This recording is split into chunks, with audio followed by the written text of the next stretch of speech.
Good evening, welcome. Tonight, we gently embark upon a journey into profound tranquility and ancient insights. Zen Buddhism, with its timeless wisdom, offers a peaceful refuge for the mind, particularly when facing the currents of anxiety. Before we truly begin, if you feel inclined, please share the country you are listening from and your local time.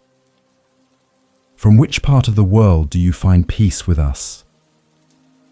This evening's narrative is designed as a sanctuary for your spirit, a quiet haven where the mind can find rest and renewal. Here, you are invited simply to exist, to breathe, and to let these spoken reflections gently guide you deeper into your own calm center. You already possess all that is necessary for profound peace. We are merely here to gently remind you of the quiet strength residing within. If these gentle echoes resonate with your deepest self, we encourage you to return whenever you seek this profound quietude. Consider subscribing to keep this haven of serenity easily accessible.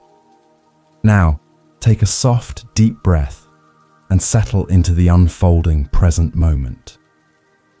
The stillness amidst the current. We begin our exploration by understanding that true peace does not demand the cessation of all thoughts or feelings, especially the challenging ones that give rise to anxiety. Instead, Zen invites us to discover a profound stillness that exists not by stopping the inner chatter, but by learning a different way to relate to it, through gentle observing awareness. This practice allows us to witness the constant flow of our mental landscape without being swept away, fostering a deep sense of full presence and inner calm, even when the mind feels turbulent. It is a subtle shift, yet one that unlocks immense inner freedom, guiding us away from the struggle and towards a quiet acceptance of what is. In a remote mountain monastery, nestled amongst ancient pines and mist-shrouded peaks, lived a young monk named Kiko. His spirit was earnest, his intentions pure, yet his mind was a tempest. During long hours of silent meditation, his thoughts would race like a mountain stream swollen by spring rains, carrying anxieties about his practice, his future, and the burdens he felt he carried. He yearned for the quiet, undisturbed mind he witnessed in his elders, but his own internal world felt like a constant battlefield, leaving him restless and often despairing, caught in a cycle of suffering that seemed unending. The very act of seeking peace often intensified his internal clamor, creating a paradoxical sense of discontent. Kiko struggled profoundly with his meditation, finding it almost impossible to settle his mind. He would try to force his thoughts into submission, to silence the incessant stream of worries and plans, but the harder he tried, the more tenacious and loud they became. His breathing would grow shallow, his shoulders tense, and a knot would tighten in his stomach, all manifestations of the intense craving for a quiet mind that eluded him. He felt trapped by his own mental processes, constantly seeking an escape from the relentless current of Trishna, the thirst for things to be other than they were, which only deepened his sense of unease and frustration with his perceived lack of progress. Overwhelmed by his internal turmoil, Kiko sought the counsel of Master Juro, an old monk whose presence was as serene and unmoving as the ancient mountains themselves. Master Juro listened patiently, his eyes reflecting a deep understanding of the human condition, particularly the universal struggle with anxiety. He did not offer complex instructions or esoteric koans, but instead, with a gentle smile, simply invited Kiko to accompany him to the nearby river. The master explained that sometimes the greatest wisdom comes not from arduous intellectual pursuit, but from simple, direct observation of the natural world, a fundamental teaching of the Dharma. Upon reaching the riverbank, where the water flowed ceaselessly over smooth grey stones, Master Juro gestured towards the current. He instructed Kiko to simply sit, to observe the river, to notice every leaf that drifted by, every ripple, every glint of sunlight on the moving surface. There was no demand to analyze, no requirement to interpret, just a quiet invitation to engage in equanimous observation. Kiko was to watch without judgment, without trying to alter the flow, but merely to witness its continuous, effortless movement, allowing his senses to fully absorb the subtle dance of water and light, a pure practice of mindfulness. Kiko sat by the river for hours, initially finding it difficult to quiet his busy mind even there. His thoughts still raced, criticizing his inability to simply observe. But as he persisted, allowing himself to simply be present, something shifted. He noticed the delicate patterns of foam, the way the light played on the water's surface, the soft murmur of the current. He began to see his thoughts not as his identity, but as passing phenomena, much like the leaves and twigs carried by the river. He realized he could observe them, acknowledge their presence, and then, without effort, let them go, experiencing a subtle yet profound detachment from their grip. This experience by the river was a revelation for Kiko, illuminating the principle of observing awareness. He understood that his mind was not a problem to be fixed, but a natural phenomenon, much like the river itself, constantly flowing and changing. His thoughts, feelings, and sensations were simply currents within that flow. By cultivating full presence, he could watch them arise and pass without attachment, without clinging, and without judgment. This gentle, non-reactive observation allowed him to create a space between himself and his mental content, revealing a deep wellspring of stillness that had always been present beneath the surface, untouched by the transient currents. Master Juro later explained that when we desperately try to stop anxious thoughts, we often give them more power, inadvertently tightening their grip. This constant struggle against our internal experience only amplifies our suffering, fueling the cycle of Trishna, the unquenchable thirst for things to be different. The practice of equanimity, however, teaches us to meet these difficult moments with a calm and balanced mind, acknowledging their presence without being overwhelmed. It is about recognizing that emotions, like all phenomena, are impermanent, and by allowing them to simply be, we cultivate a profound inner peace and a sense of liberation from their tyranny. Master Juro often shared the wisdom of the ancient poet Basho, who said, "Do not seek to follow in the footsteps of the wise, seek what they sought." Kiko realized this meant he shouldn't try to mimic Master Juro's stillness, but rather to find his own path to that inner quietude through direct experience and personal insight. It was an invitation to cultivate his own prajna, his own wisdom, by engaging directly with his own mind and the world around him. This teaching encouraged a beginner's mind, a fresh approach to his practice, free from the burden of comparison or the expectation of a specific outcome, allowing for genuine discovery. As Kiko continued his practice of observing the river, and then his own thoughts, he began to integrate this profound lesson into his daily life, finding moments of stillness even amidst the monastery's routines. He understood that all things, like the river's water, are in a constant state of flux, embodying the teaching of impermanence. Now, let us consider this transient nature of all things, including our worries, as we move into the next chapter of our journey towards deep relaxation and inner calm, embracing the flow of impermanence. Anxiety often settles deep within our being, a persistent tremor that arises from a fundamental human tendency, the resistance to change. We often cling to what is familiar, to imagined futures, or to past comforts, creating a deep unease when life inevitably shifts and transforms around us. Yet, at the very heart of Zen wisdom lies the profound understanding of impermanence, the teaching that all phenomena are in a constant state of flux, ever changing, never static. Embracing this truth can profoundly alter our relationship with anxiety, allowing us to soften our grip on expectations and find a deeper peace within the ceaseless flow of existence. This foundational insight offers a pathway to liberation from the relentless craving for stability in an inherently unstable world, inviting us to trust the natural rhythm of life.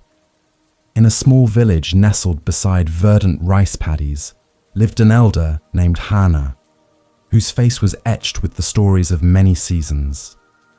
Despite her years of experience and deep knowledge of the land, Hana found herself perpetually consumed by worry. Her days were a ceaseless cycle of fretting over the changing weather patterns, the exact timing of the rains, the potential for blight, or the possibility of an insufficient harvest. She would gaze at the nascent shoots in the fields, and her mind would immediately leap to future droughts or floods, robbing her of the simple joy of the present moment. This constant internal dialogue of apprehension cast a shadow over her life, preventing her from truly experiencing the beauty and abundance that was already present around her, trapping her in a cycle of subtle suffering. Hana's anxiety was not a sudden storm, but a pervasive mist that clouded her every waking hour. Even when the sun shone brightly and the crops appeared healthy, a quiet sense of dread would linger, whispering of potential disasters yet to come. She felt a profound responsibility for the well-being of her village, and this burden manifested as an endless mental rehearsal of worst-case scenarios. The rustle of the wind in the bamboo groves, which once brought her peace, now sounded like a harbinger of strong gales. Her hands, calloused from years of work, often trembled slightly, a physical manifestation of her inner turmoil as she tried to control the uncontrollable aspects of nature, a battle against the very essence of Anika. One sweltering summer afternoon, a traveling mendicant, whose robes were faded by sun and rain, arrived in Hana's village.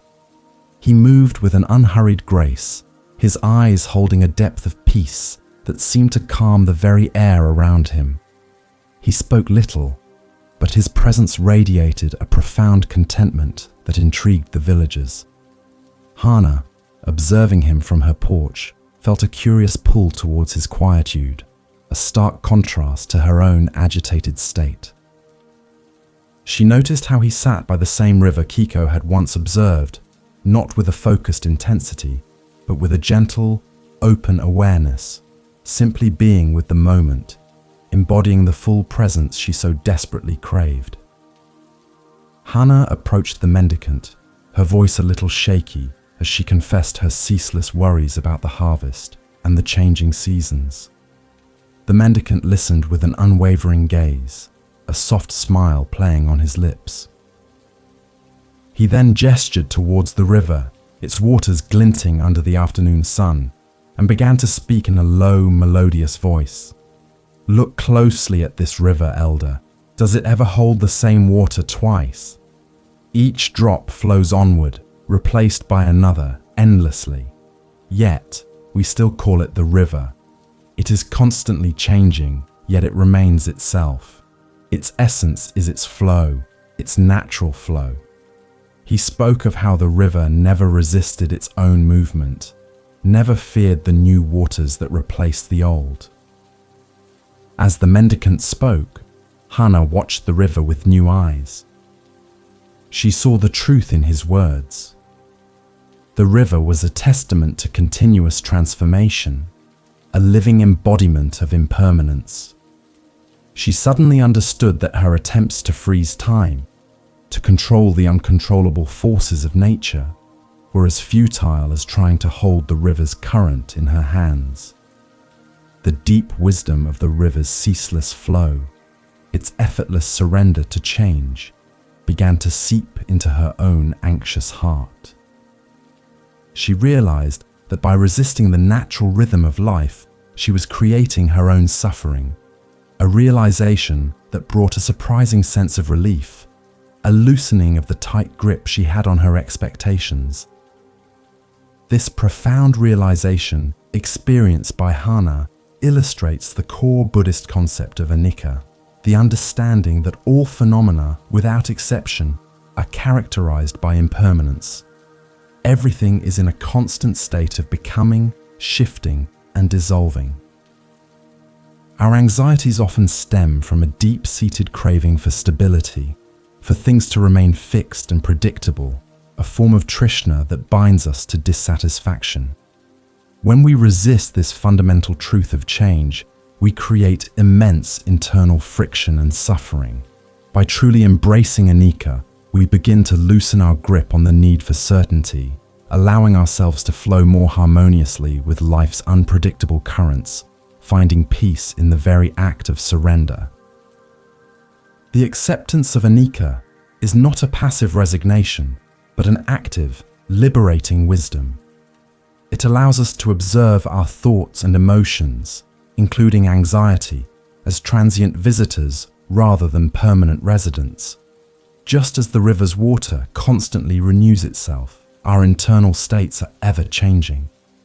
When we deeply understand this, the intense grip of craving for specific outcomes, for things to be other than they are, begins to soften. We learn to appreciate the present moment for what it is, fleeting and precious, rather than constantly striving for a hypothetical, stable future. This shift in perspective cultivates a profound sense of inner peace, freeing us from the self-imposed prison of our expectations. This timeless wisdom is beautifully encapsulated in the words attributed to Buddha. Everything is impermanent. Everything is subject to change. Nothing is to be clung to.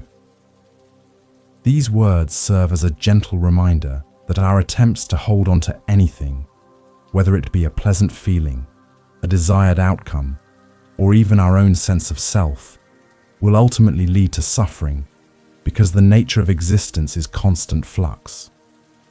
By internalizing this truth, we learn to release our attachments, allowing life to unfold naturally without the added burden of resistance. This detachment is not indifference, but a profound freedom that arises from clear seeing, fostering a deeper sense of wisdom and acceptance.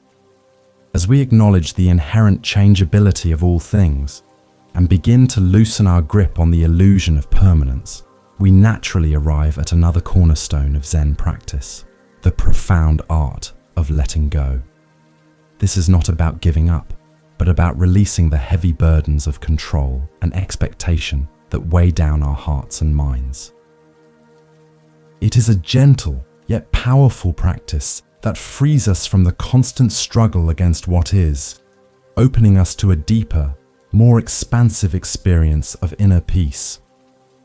Now, let us delve further into this liberating practice, discovering the quiet strength found in the simple act of releasing. The gentle art of letting go. Anxiety often manifests as a relentless grip, a tightening in the chest and mind that comes from our desperate need to control outcomes.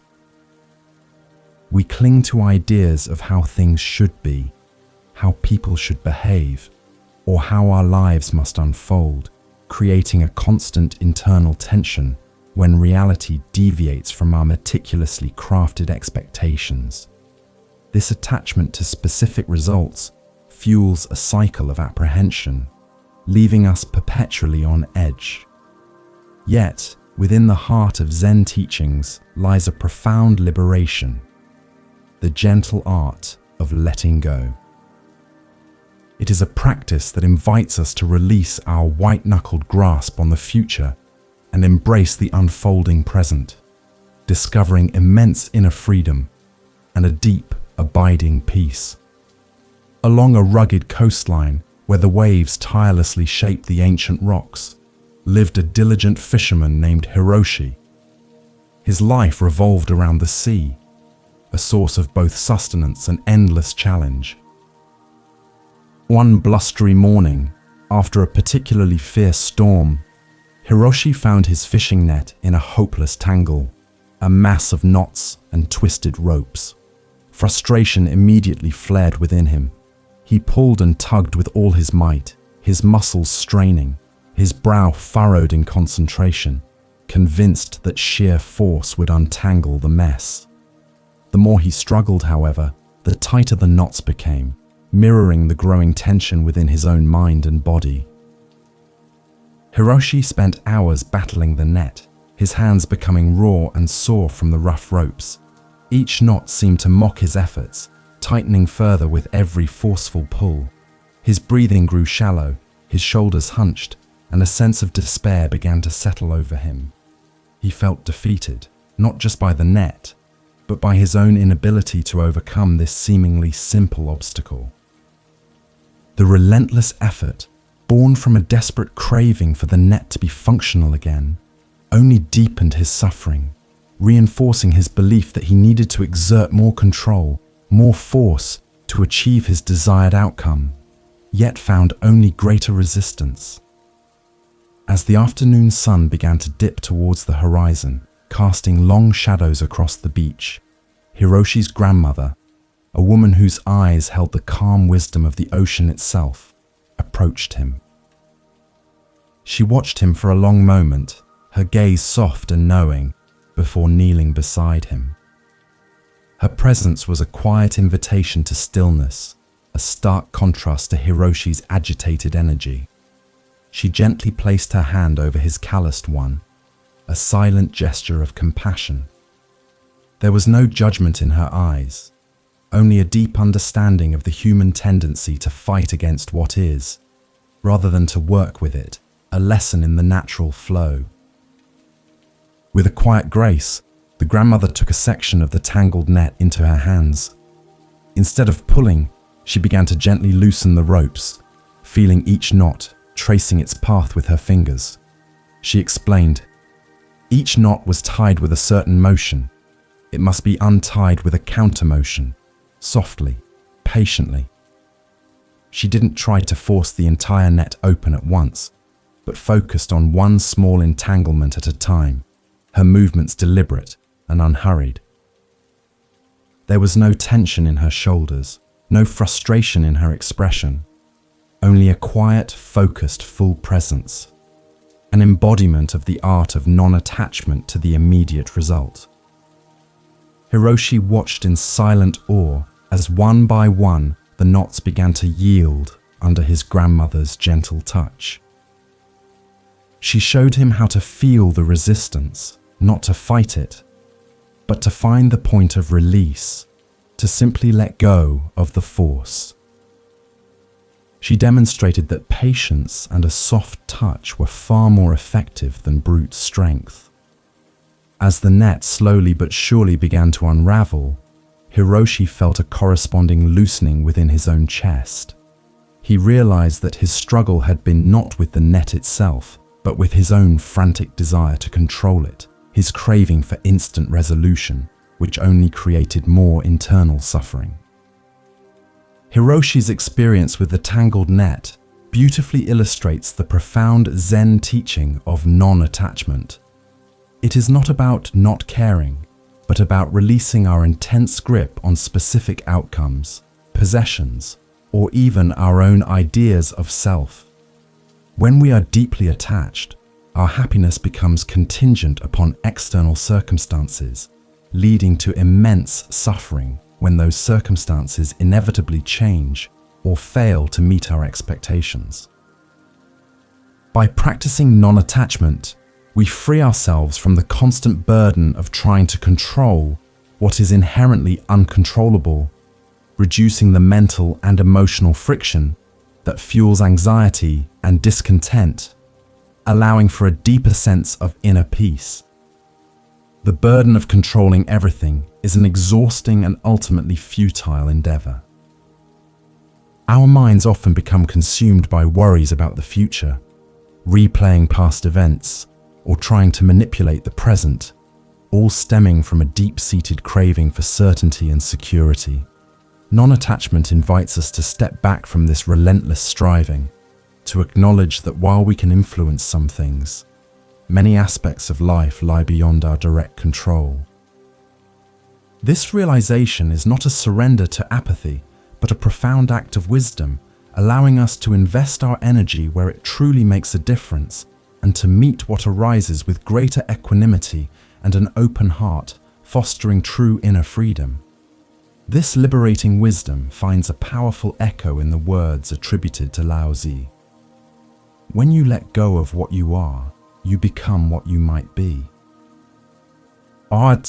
This profound statement suggests that our rigid self-definitions, our attachments to certain identities, beliefs, or desires, often limit our true potential. By releasing these fixed notions, by embracing a beginner's mind and the fluidity of our own existence, we open ourselves to new possibilities, to growth, and to a deeper, more authentic experience of life.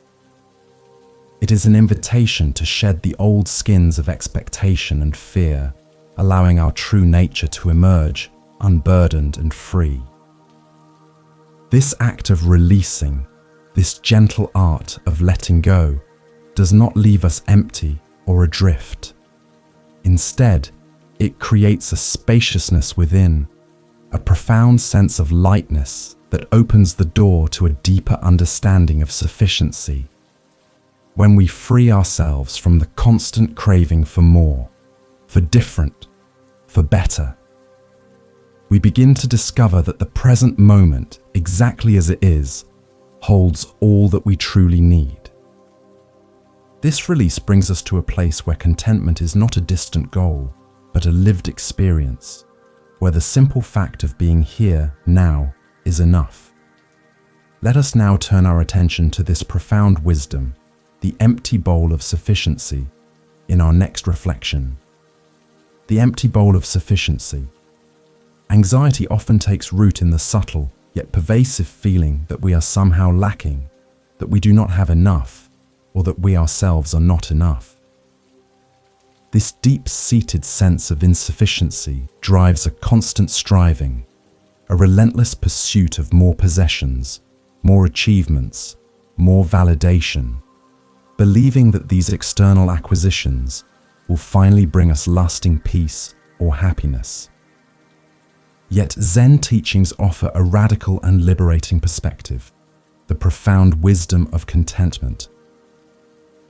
It invites us to recognize that true abundance lies not in accumulation, but in the deep appreciation of what is already present, both within and around us, a realization that can profoundly quiet the anxious mind and foster a deep sense of inner peace. In a bustling town renowned for its intricate pottery, lived a young apprentice named Kenji. He possessed a natural talent, his hands quick and deft, yet he was plagued by an unshakable feeling of inadequacy. Kenji constantly felt he needed more tools, believing a more specialized chisel or a finer glaze would unlock his true potential. He yearned for more knowledge, always comparing his skills to those of the seasoned masters, and craved more praise from his demanding sensei, convinced that external affirmation was the only measure of his worth. This relentless pursuit of more left him in a perpetual state of dissatisfaction, a constant internal hum of anxiety about his perceived shortcomings, eroding his full presence in the moment. Kenji's days were filled with a quiet unease. Even when he crafted a beautiful piece, a subtle voice within would whisper that it wasn't quite perfect, that he could have done better, or that it wasn't as good as the master's work. This internal critic fueled his craving, pushing him to work longer hours, to seek out more difficult techniques, always chasing an elusive standard of perfection. The joy of creation was often overshadowed by the pressure to achieve, to prove his worth, trapping him in a cycle of Trishna, a thirst that could never be fully quenched by external achievements. His mind was rarely quiet, constantly calculating, comparing, and desiring, a breeding ground for anxiety. One quiet evening, as Kenji was meticulously cleaning his workshop, his master, a man whose hands bore the wisdom of countless creations and whose eyes held a deep, unshakable inner peace, approached him. The master observed Kenji's tense posture, the slight tremor in his hands, and the furrow in his brow, recognizing the familiar signs of a mind burdened by relentless striving. He did not offer words of critique or instruction on pottery, but instead, with a gentle, knowing smile, he reached for a simple, unadorned bowl from a nearby shelf. It was a humble, empty vessel, perfectly smooth and understated, radiating a quiet dignity in its simplicity. The master then extended the empty bowl to Kenji, his gaze steady and kind. "This bowl," he said softly, his voice a soothing balm, "is always full if you truly see its space, not its perceived lack. Its emptiness is its greatest strength. It is always ready to receive, always capable of holding whatever is offered. Its value does not diminish because it is empty, but rather its potential is boundless because of it." Kenji held the cool, smooth ceramic in his hands, feeling its lightness, and for the first time, truly saw the beauty in its unadorned form. The master's words resonated deeply within him, stirring a new understanding that began to quiet his anxious mind. In that moment, holding the empty bowl, Kenji began to grasp the profound concept of sufficiency. He realized that his constant feeling of lack, his endless craving for more, was not a reflection of reality, but a construct of his own mind. The bowl, in its simplicity, taught him that true value does not come from what is added or accumulated, but from the inherent potential and peaceful presence within. He understood that he too, like the bowl, was already complete, already enough, precisely as he was. This realization began to dissolve the tight knot of anxiety in his stomach, replacing it with a gentle feeling of contentment and a burgeoning sense of gratitude for his own existence. This powerful narrative highlights how Trishna, the incessant craving for more, is a primary source of dissatisfaction and anxiety. Our minds are often conditioned to believe that happiness lies just beyond the next acquisition, the next achievement, or the next perfect moment.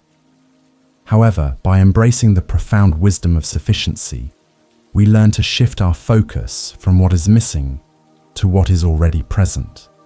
This practice of gratitude for the simple, often overlooked aspects of our lives cultivates a deep sense of inner peace.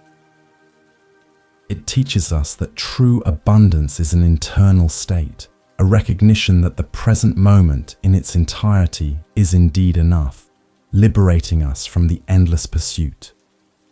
When we truly understand and embody the principle of contentment, the relentless pressure to constantly strive and accumulate begins to dissipate. The anxious mind, which is always projecting into the future or dwelling on the past, finds a quiet anchor in the present. This is not about complacency, but about finding a deep satisfaction in the simple act of being, in the breath that sustains us, in the warmth of the sun, or in the gentle rhythm of daily life. This shift from craving to appreciation allows us to experience life with a greater sense of ease and joy, fostering a resilient inner peace that is not dependent on external circumstances. The wisdom of this teaching is beautifully echoed in the timeless words attributed to Lao Tzu. "If you realize you have enough, you are truly rich." This profound statement challenges our conventional notions of wealth and success, inviting us to look inward for true prosperity. It suggests that genuine richness is not measured by external possessions or achievements, but by the cultivation of an inner state of contentment and gratitude. When we recognize the inherent sufficiency of our present moment and the preciousness of our own being, we unlock a boundless source of inner peace and freedom, dispelling the illusion of lack that fuels so much anxiety. With a heart now more attuned to the deep wisdom of sufficiency and the quiet strength of contentment, we are ready to turn our attention to the most immediate and accessible tool for calming the anxious mind: the breath. It is an ever-present anchor, a constant companion that can guide us back to the full presence of the moment, offering an immediate pathway to inner peace and tranquility. As we move forward, let us delve into the profound practice of conscious breathing, allowing its gentle rhythm to soothe our racing thoughts and ground us deeply in the here and now. The anchor of conscious breathing. Anxiety often feels like a storm raging within the mind, a relentless flurry of thoughts and sensations that can make us feel unmoored and overwhelmed. In these moments, finding an immediate and reliable anchor is crucial. Zen Buddhism offers such an anchor in the most fundamental and accessible aspect of our existence: the breath. The practice of conscious breathing is not merely a physiological act. It is a powerful tool for bringing our awareness back to the present moment, grounding us amidst mental chaos and cultivating a profound sense of inner peace. It is a direct pathway to full presence, allowing us to calm the anxious mind with each gentle inhale and exhale. In a bustling city, filled with the incessant clamor of daily life, lived a brilliant scholar named Akio. His mind was a formidable engine, constantly churning with complex ideas, intricate theories, and endless intellectual pursuits. While his intellect brought him much acclaim, it also brought him profound inner turmoil.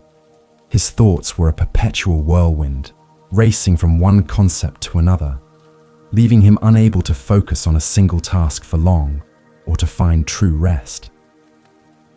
Even when he attempted to relax, his mind would continue its relentless activity, replaying conversations, planning for the future, and dissecting every past event, creating a pervasive sense of anxiety and mental exhaustion. Akio's sleep was fitful, his waking hours marked by a constant undercurrent of tension. He often felt a tightness in his chest and a subtle tremor in his hands, physical manifestations of his overactive mind. He tried various methods to quiet his internal world, from rigorous study to philosophical debates, but nothing seemed to penetrate the deep-seated restlessness. The more he tried to force his mind into submission, the more it resisted, much like a wild horse refusing to be tamed. He longed for a sense of calm, a moment of respite from the incessant mental chatter, but it seemed perpetually out of reach, leaving him trapped in a cycle of suffering. Desperate for relief, Akio heard whispers of a secluded hermitage nestled high in the quiet mountains, far from the city's din. It was said that a silent monk resided there, known for his profound inner peace and his ability to guide troubled minds towards tranquility. With a mixture of skepticism and hope, Akio embarked on the arduous journey. Upon arrival, he found the hermitage to be a place of profound simplicity, where the only sounds were the whisper of the wind through the trees and the distant call of a bird, a stark contrast to the cacophony of his own internal world. Akio approached the silent monk, expecting a profound philosophical discourse or a complex meditation technique. However, the monk, whose eyes held a depth of compassion and understanding, merely gestured for Akio to sit beside him on a simple straw mat. The monk then, without uttering a single word, pointed to Akio's own chest then to his nose, and then closed his eyes, taking a slow, deliberate breath. He then opened his eyes and mimicked the gentle rise and fall of the chest with his hand, guiding Akio to feel the subtle, continuous movement of his own breath, moment by moment, an invitation to full presence. Following the monk's silent instruction, Akio tentatively began to focus on his breathing. He felt the cool air entering his nostrils, the gentle expansion of his lungs, and the soft release of the breath as it left his body. Initially, his mind still raced, trying to analyze the sensation, to judge his own ability to focus. But as he persisted, gently returning his awareness to the breath each time his mind wandered, something subtle yet profound began to shift. The rhythm of his breath became an anchor, a steady, unwavering presence amidst the storm of his thoughts. He felt a grounding sensation, a connection to his physical body that had been absent for so long. This simple yet powerful practice is known in Buddhism as anapanasati, or mindfulness of breathing. It is the deliberate act of bringing our full awareness to the sensation of the breath, observing its rise and fall, its length and depth, without judgment or attempt to control it. The breath is an ever-present phenomenon, always happening in the here and now, making it a perfect anchor for the anxious mind.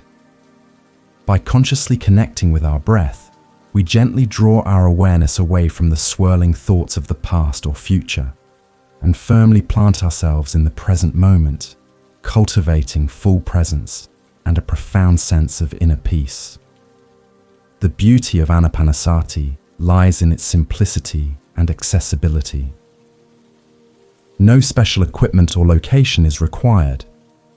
Your breath is always with you, a constant, reliable companion. When anxiety begins to tighten its grip, when thoughts become overwhelming, simply returning your attention to the gentle rhythm of your breath can instantly calm the nervous system.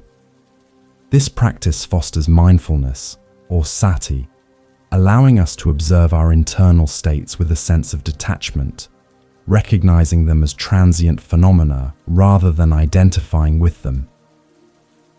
It dispels the mental fog of worry, bringing clarity and a quiet sense of control over our internal landscape.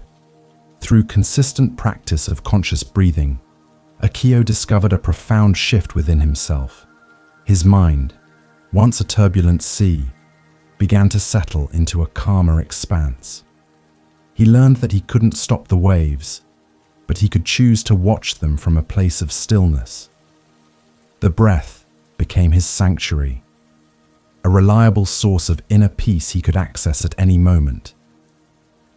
This cultivation of full presence through anapanasati allowed him to approach his intellectual pursuits with greater clarity and less internal friction, transforming his relationship with his own mind and alleviating his chronic anxiety. The profound wisdom of this practice is beautifully articulated by Thich Nhat Hanh, who said, "Breath is the bridge which connects life to consciousness, which unites your body to your thoughts." This powerful metaphor highlights the breath's essential role as a connector, a vital link between our physical existence and our mental awareness. By consciously engaging with our breath, we bridge the gap between our often scattered thoughts and the grounded reality of our body, fostering a holistic sense of full presence and inner peace. It is a simple, yet deeply transformative practice that empowers us to navigate the currents of anxiety with greater ease and grace. From the steady anchor of conscious breathing, we now turn our attention to another profound Zen teaching that offers liberation from anxiety, the wisdom of embracing the unknown. Our minds often crave certainty, desperately seeking to predict and control the future, a futile endeavor that fuels much of our distress. By learning to rest in the mystery of not knowing, we unlock a deeper sense of peace and trust in the natural flow of life.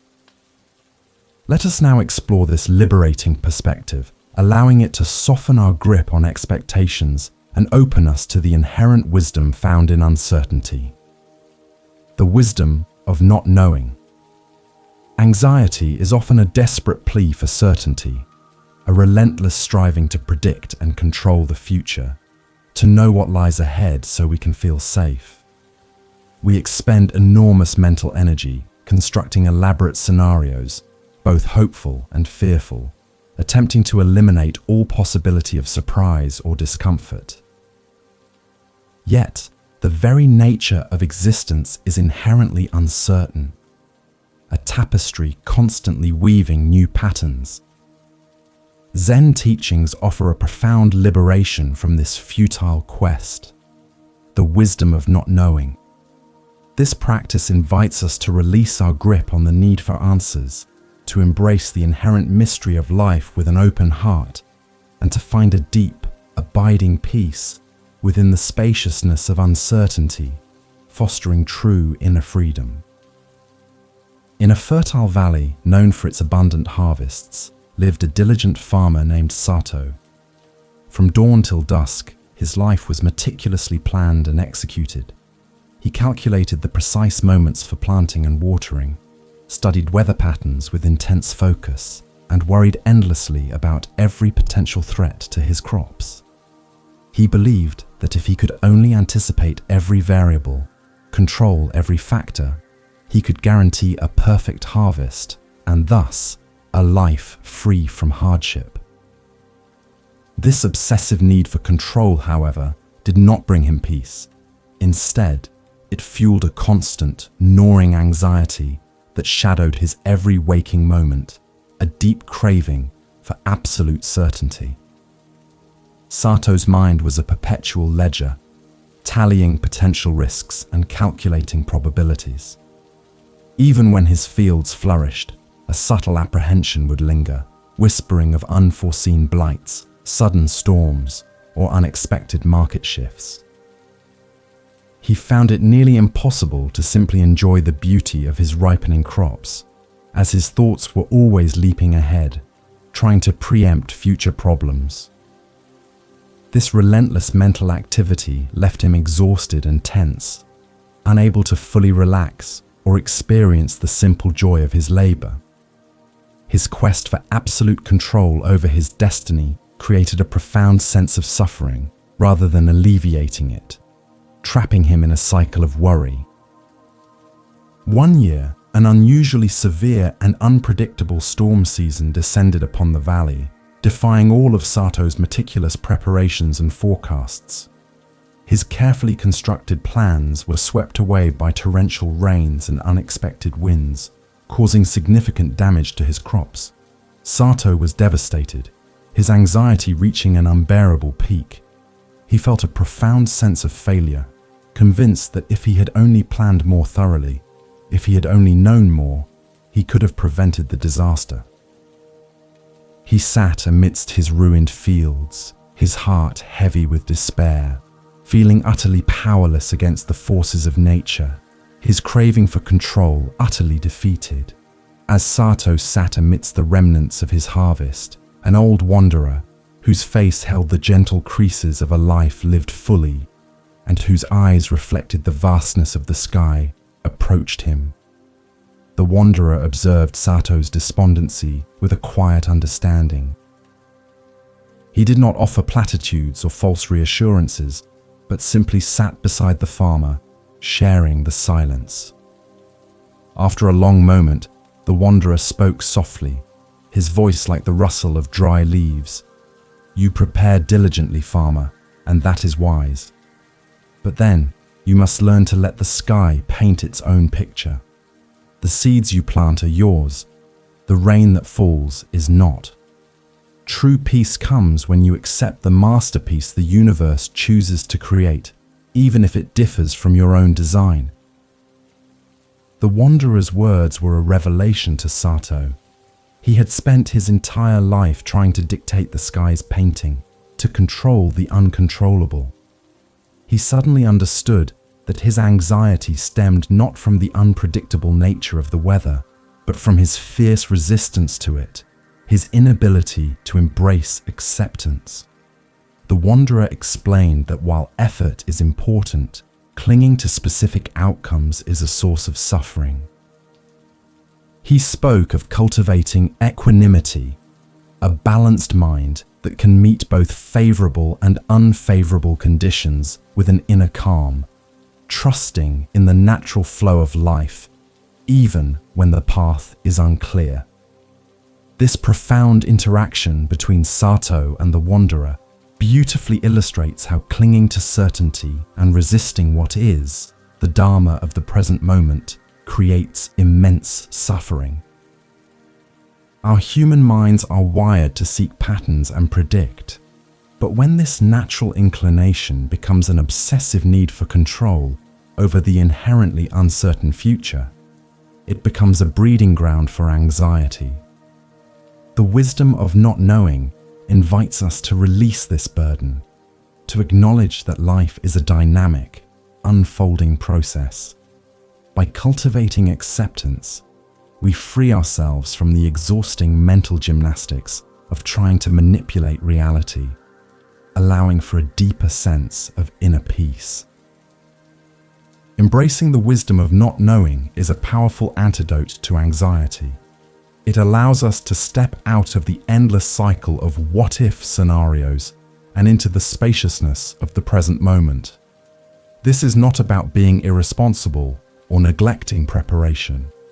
It is about doing our best with what we know and then gracefully surrendering the outcome. When we release the desperate craving for certainty, we open ourselves to the richness of life as it unfolds, unexpected and often beautiful. This practice fosters a profound sense of inner freedom, freeing us from the self-imposed prison of our own expectations and predictions, cultivating true wisdom. The timeless wisdom of this approach is beautifully encapsulated in the words attributed to Buddha. The mind that is not agitated by the things of the world, free from sorrow, free from stain, secure. This is the greatest blessing. This quote speaks directly to the liberation found in releasing our attachment to outcomes and embracing the inherent uncertainty of existence. When we cease to be agitated by the world's constant flux, when we are no longer bound by the craving for specific results, we discover a profound inner security that is unshaken by external circumstances. This is the path to true wisdom, a mind at peace, regardless of what the future may hold. As we cultivate this profound wisdom of not knowing, allowing ourselves to rest in the comfortable spaciousness of uncertainty, we naturally deepen our capacity for gentle observation. This is the practice of turning inward, not with judgment or critique, but with a soft, open awareness, allowing us to witness our thoughts and feelings as they arise and pass. It is a fundamental step in freeing ourselves from the grip of anxiety, as we learn to observe our inner landscape without identifying with its ever-changing contents. Now, let us move into this gentle path of observation, discovering the quiet power of simply watching, the path of gentle observation. Anxiety often feels like an overwhelming flood of thoughts and emotions, so intense that we believe we are those feelings, those worries. We become entangled in their narratives, identifying deeply with every fear and every doubt, which only amplifies their power over us. Zen offers a liberating alternative: the cultivation of a non-judgmental observing awareness. This practice teaches us to create a spaciousness between ourselves and our internal experiences, allowing us to witness our thoughts and feelings as transient phenomena, much like clouds passing in the sky, rather than identifying with them. This shift in perspective is a crucial step towards inner freedom and profound peace, fostering a deep sense of detachment. In a tranquil village renowned for its vibrant artistry, lived a young artist named Rin. She possessed immense talent, her brushstrokes fluid and expressive. yet she was plagued by relentless self-doubt. Every time she began a new painting, a chorus of critical voices would erupt in her mind, tearing down her ideas, questioning her skill, and comparing her work to the perceived perfection of others. This constant internal critique paralyzed her creativity and filled her with a deep sense of anxiety. She yearned to create freely, but her inner world felt like a battleground, where her artistic spirit was constantly under siege by her own harsh judgments, fostering deep suffering. Rin's anxiety was not just a fleeting emotion, it was a pervasive shadow that followed her into every corner of her studio. She would often abandon half-finished canvases, convinced they were failures, or she would spend hours meticulously correcting tiny imperfections, never feeling satisfied. Her hands would sometimes tremble as she worked, a physical manifestation of her inner turmoil. The joy she once found in painting was slowly being eroded by the relentless pressure to be perfect, to avoid any perceived flaw. She felt trapped by her own thoughts, unable to escape the constant cycle of self-criticism and the craving for external validation, which only deepened her sense of discontent. One afternoon, her mentor, an elderly artist whose wisdom was as profound as his art, found Rin weeping over a discarded painting. He did not immediately offer words of comfort or critique of her art. Instead, he sat beside her, his presence a quiet invitation to stillness. He then picked up a small, smooth riverstone from her windowsill, turning it gently in his hands. He explained that just as the stone reflects the sky without judgment, so too could her mind reflect her thoughts without becoming entangled in them. His calm demeanor and steady gaze offered a sense of security that Rin had long forgotten, a quiet space for full presence. Her mentor then encouraged Rin to view her thoughts and feelings not as her identity, but as passing phenomena, much like the clouds drifting across the vast expanse of the sky. See them, he advised softly. Observe their shapes, their colors, their movements. Notice how they appear, linger for a while, and then dissolve, making way for new clouds. You are the sky, vast and unchanging. The clouds are merely visitors. He guided her to simply watch her internal landscape, to acknowledge the critical voices and anxious sensations, but without clinging to them, without condemning them, and without trying to force them away. Rin began to practice this gentle observation. She would sit in her studio, not to paint, but to simply watch her mind. At first, the critical voices were loud and insistent, demanding her attention. But as she persisted, gently bringing her awareness back to the act of observation each time she felt herself being pulled into a thought, something began to shift. She noticed that the thoughts, like clouds, did indeed appear, change, and then dissipate. She started to experience a subtle spaciousness between herself and her inner turmoil, realizing that she was not her anxiety, nor was she her self-doubt. She was the silent awareness observing them. This practice of observing awareness is a fundamental aspect of vipassana, or insight meditation. It involves cultivating a non-judgmental, moment-to-moment awareness of our internal and external experiences. Instead of suppressing or fighting against difficult thoughts and emotions like anxiety, we learn to meet them with equanimity. We acknowledge their presence, observe their qualities, and allow them to pass without getting caught in their narratives. This detachment is not indifference. It is a profound act of self-compassion, recognizing that our feelings are transient and do not define our true nature, fostering a deep sense of inner freedom. By consistently practicing this gentle observation, Rin began to reclaim her creative spirit. The critical voices did not disappear entirely, but their power diminished significantly. She learned to view them as mere sounds in her mind, rather than absolute truths. This cultivation of mindfulness, or sati, allowed her to approach her art with a fresh perspective, free from the paralyzing grip of self-doubt. She could see her work with greater clarity, appreciate its imperfections as part of its unique beauty, and paint with a renewed sense of joy and full presence, liberating herself from the intense suffering of self-criticism. The profound wisdom of this practice is beautifully captured in the words of Thich Nhat Hanh. Feelings come and go like clouds in a windy sky. Conscious breathing is my anchor. This quote underscores the transient nature of our emotions and the importance of having a reliable anchor, such as the breath, to ground us amidst the internal storms.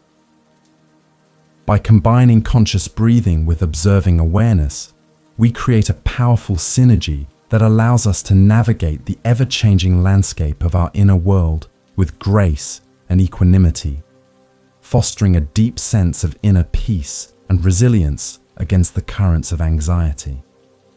As we cultivate this gentle, non-judgmental observation of our inner landscape, we begin to release the heavy burden of preconceived notions and expectations. We stop trying to fit every experience into a pre-existing framework and instead open ourselves to the freshness of each moment as it truly is. This profound shift leads us directly to another liberating Zen teaching, the cultivation of a beginner's mind, or shoshin. It is an invitation to approach every experience, every thought, every sensation with the curiosity and wonder of a child, seeing it anew. Now, let us explore how this beginner's mind can dissolve anxiety and unlock boundless possibilities. Cultivating beginner's mind. Anxiety often thrives on our accumulated knowledge, our past experiences, and our preconceived notions about how things should be. We approach new situations with a mind already cluttered with expectations, judgments, and fears, which prevents us from truly seeing what is present. Zen Buddhism offers a powerful antidote to this mental rigidity: the cultivation of a beginner's mind, or shoshin. This practice invites us to release our expert opinions, our fixed ideas, and our need to know, approaching each moment with the freshness, openness, and curiosity of a child. It is a profound pathway to inner freedom, allowing us to encounter life anew, free from the heavy burdens of past conditioning and future worries. In a serene mountain village nestled among ancient cherry trees lived a highly respected tea master named Haru. His tea ceremonies were renowned for their elegance and precision, a culmination of decades of dedicated practice. Haru had mastered every subtle gesture, every nuanced pour, every historical detail of the tea tradition. Yet, despite his profound expertise, a subtle sense of boredom and restlessness had begun to creep into his heart. He felt he knew it all, that there was nothing new to discover, and this feeling slowly eroded his full presence, replacing it with a quiet anxiety about the staleness of his own perfection, a subtle form of suffering. Haru's anxiety manifested not as frantic worry, but as a dull ache of dissatisfaction. The beauty of the tea ceremony, once a source of immense joy and connection, now felt rote and mechanical. He would go through the motions with impeccable skill, but his mind would often drift, preoccupied with the next task, or silently critiquing his own performance, believing he needed to maintain an impossible standard. He longed for the fresh wonder he had experienced as a young apprentice, but his vast knowledge seemed to have built a barrier between him and the simple, profound essence of the tea, trapping him in a cycle of craving, for renewed inspiration. One crisp autumn morning, as Haru was performing a private tea ceremony, a small child, the grandchild of a visiting dignitary, wandered into the tea house.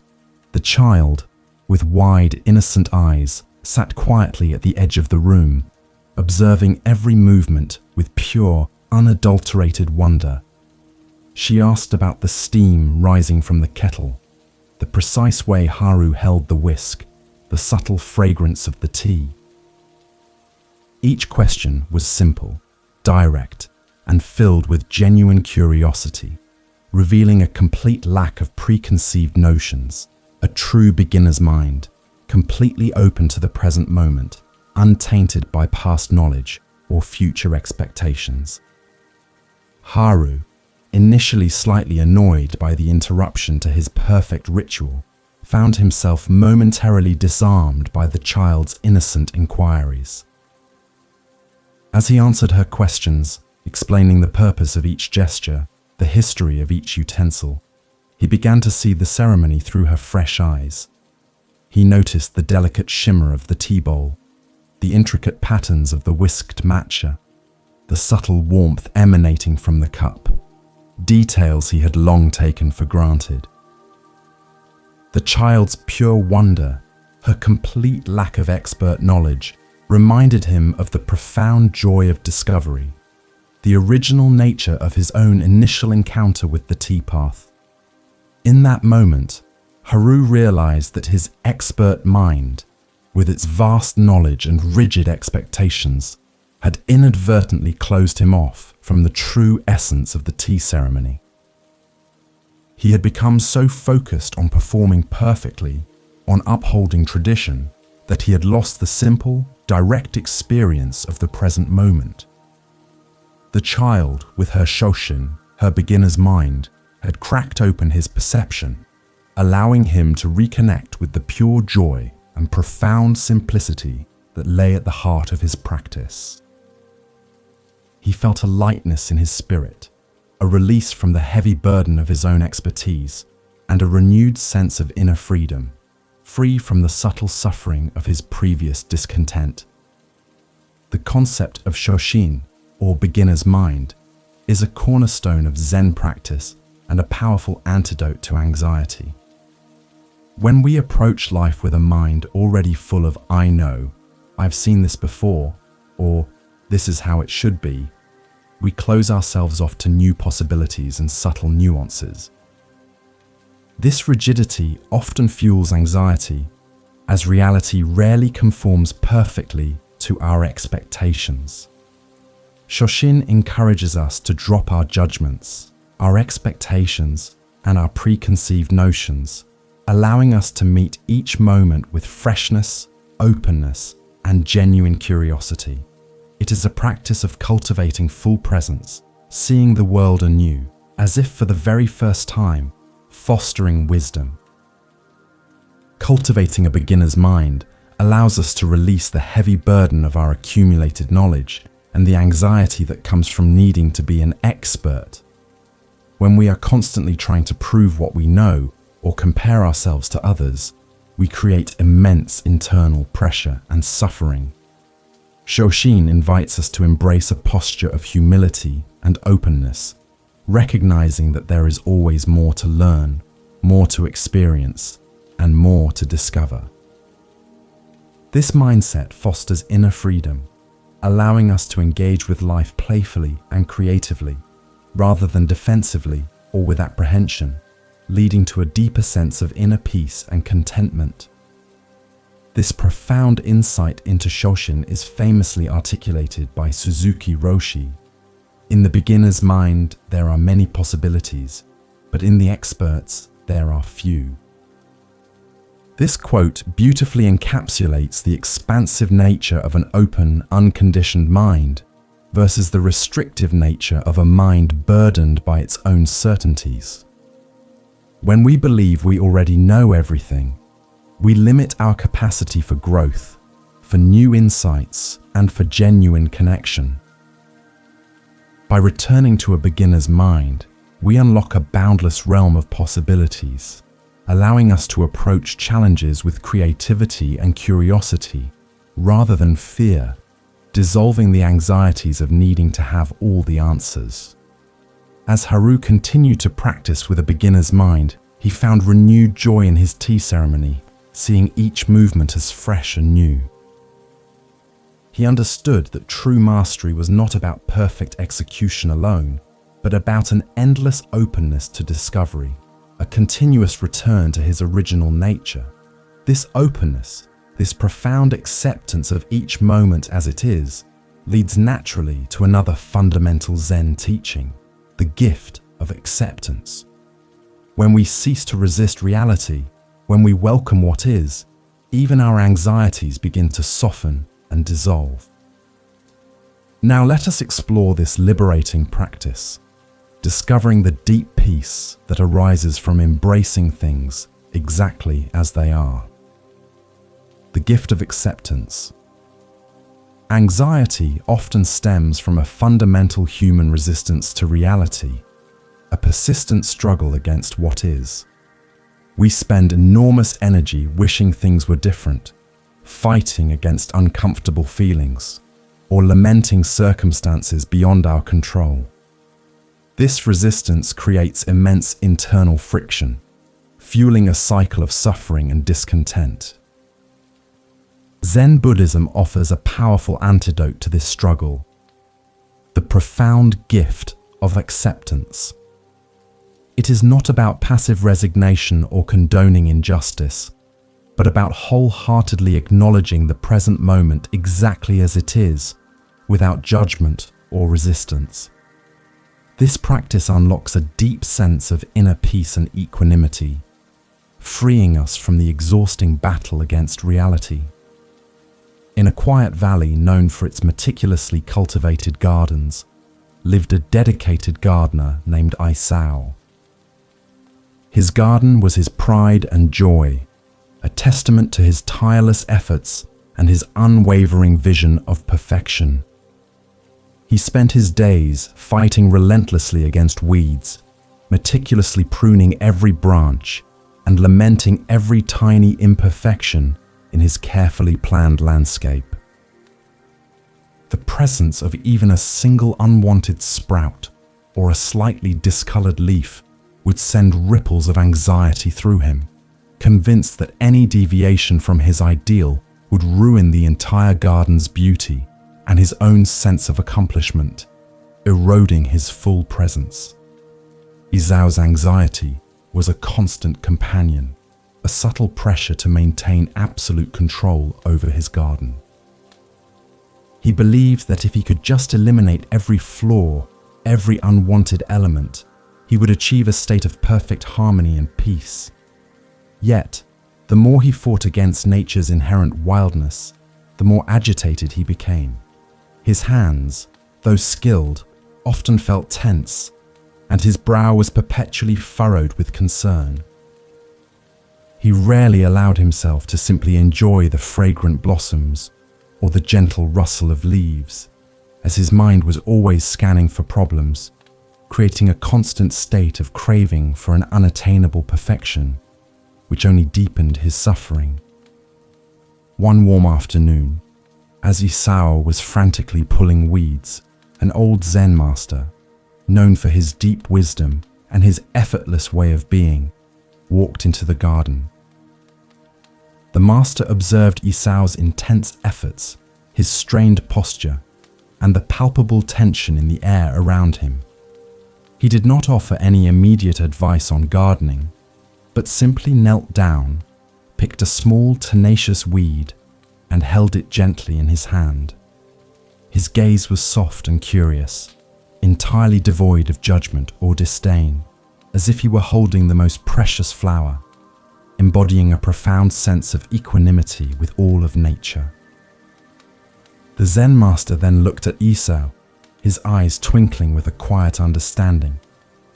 "Even this," he said, holding up the weed, "has its own beauty, its own life, its own place in the grand design. When we observe it closely, without the label of weed, we see its intricate structure, its resilience, its unique form. Your garden is beautiful, Aizao, but it is a living, breathing entity, not a static painting. To fight endlessly against its natural inclination is to fight against life itself. True peace comes when you accept its inherent wildness, its natural flow, alongside your cultivation. As the master spoke, Isao looked at the weed in a new light. He saw its delicate leaves, its stubborn roots, its vibrant green, and for the first time, truly saw it not as an enemy, but as a part of the garden's rich tapestry. He realized that his relentless battle against imperfections was a battle against reality itself, a battle that only created suffering within him. The master's words resonated deeply, revealing that his anxiety stemmed from his resistance to what simply was, and that embracing acceptance could transform his entire experience of his beloved garden, fostering a deep sense of inner peace. This profound realization experienced by Aizao perfectly illustrates how resisting what is, the inherent dharma of the present moment, creates immense suffering.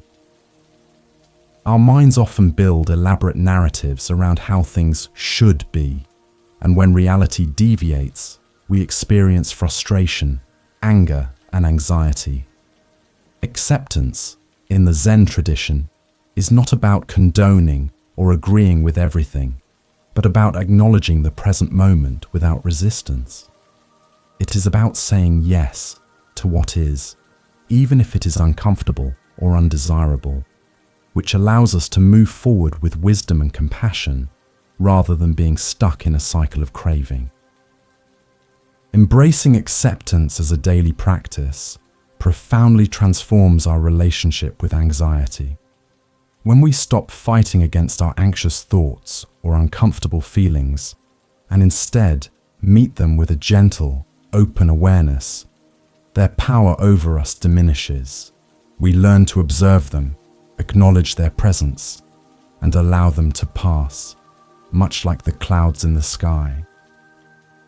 This non-resistant approach fosters equanimity, a balanced mind that can meet all of life's experiences, pleasant or unpleasant, with a sense of inner peace and stability, cultivating a deep sense of inner freedom, free from the suffering of internal struggle. The profound wisdom of this approach is succinctly articulated in the words attributed to Buddha. The root of suffering is attachment. This powerful statement reminds us that our suffering, including anxiety, often arises not from external circumstances themselves, but from our attachment to specific outcomes, to our preferences, and to our resistance to change. When we release this attachment, when we cultivate acceptance of what is, we liberate ourselves from the cycle of craving and dissatisfaction, allowing for a deeper, more resilient sense of inner peace and contentment, even amidst life's inevitable challenges. As Aizao began to practice acceptance in his garden, he found a new, quiet joy in his work. He still tended his plants with care, but his efforts were no longer driven by anxiety or the need for perfection. He learned to appreciate the wild beauty of nature, to see the wisdom in its natural flow, and to trust in its unfolding. This deep acceptance, this surrender to the way things are, leads us to another liberating insight, the illusion of control.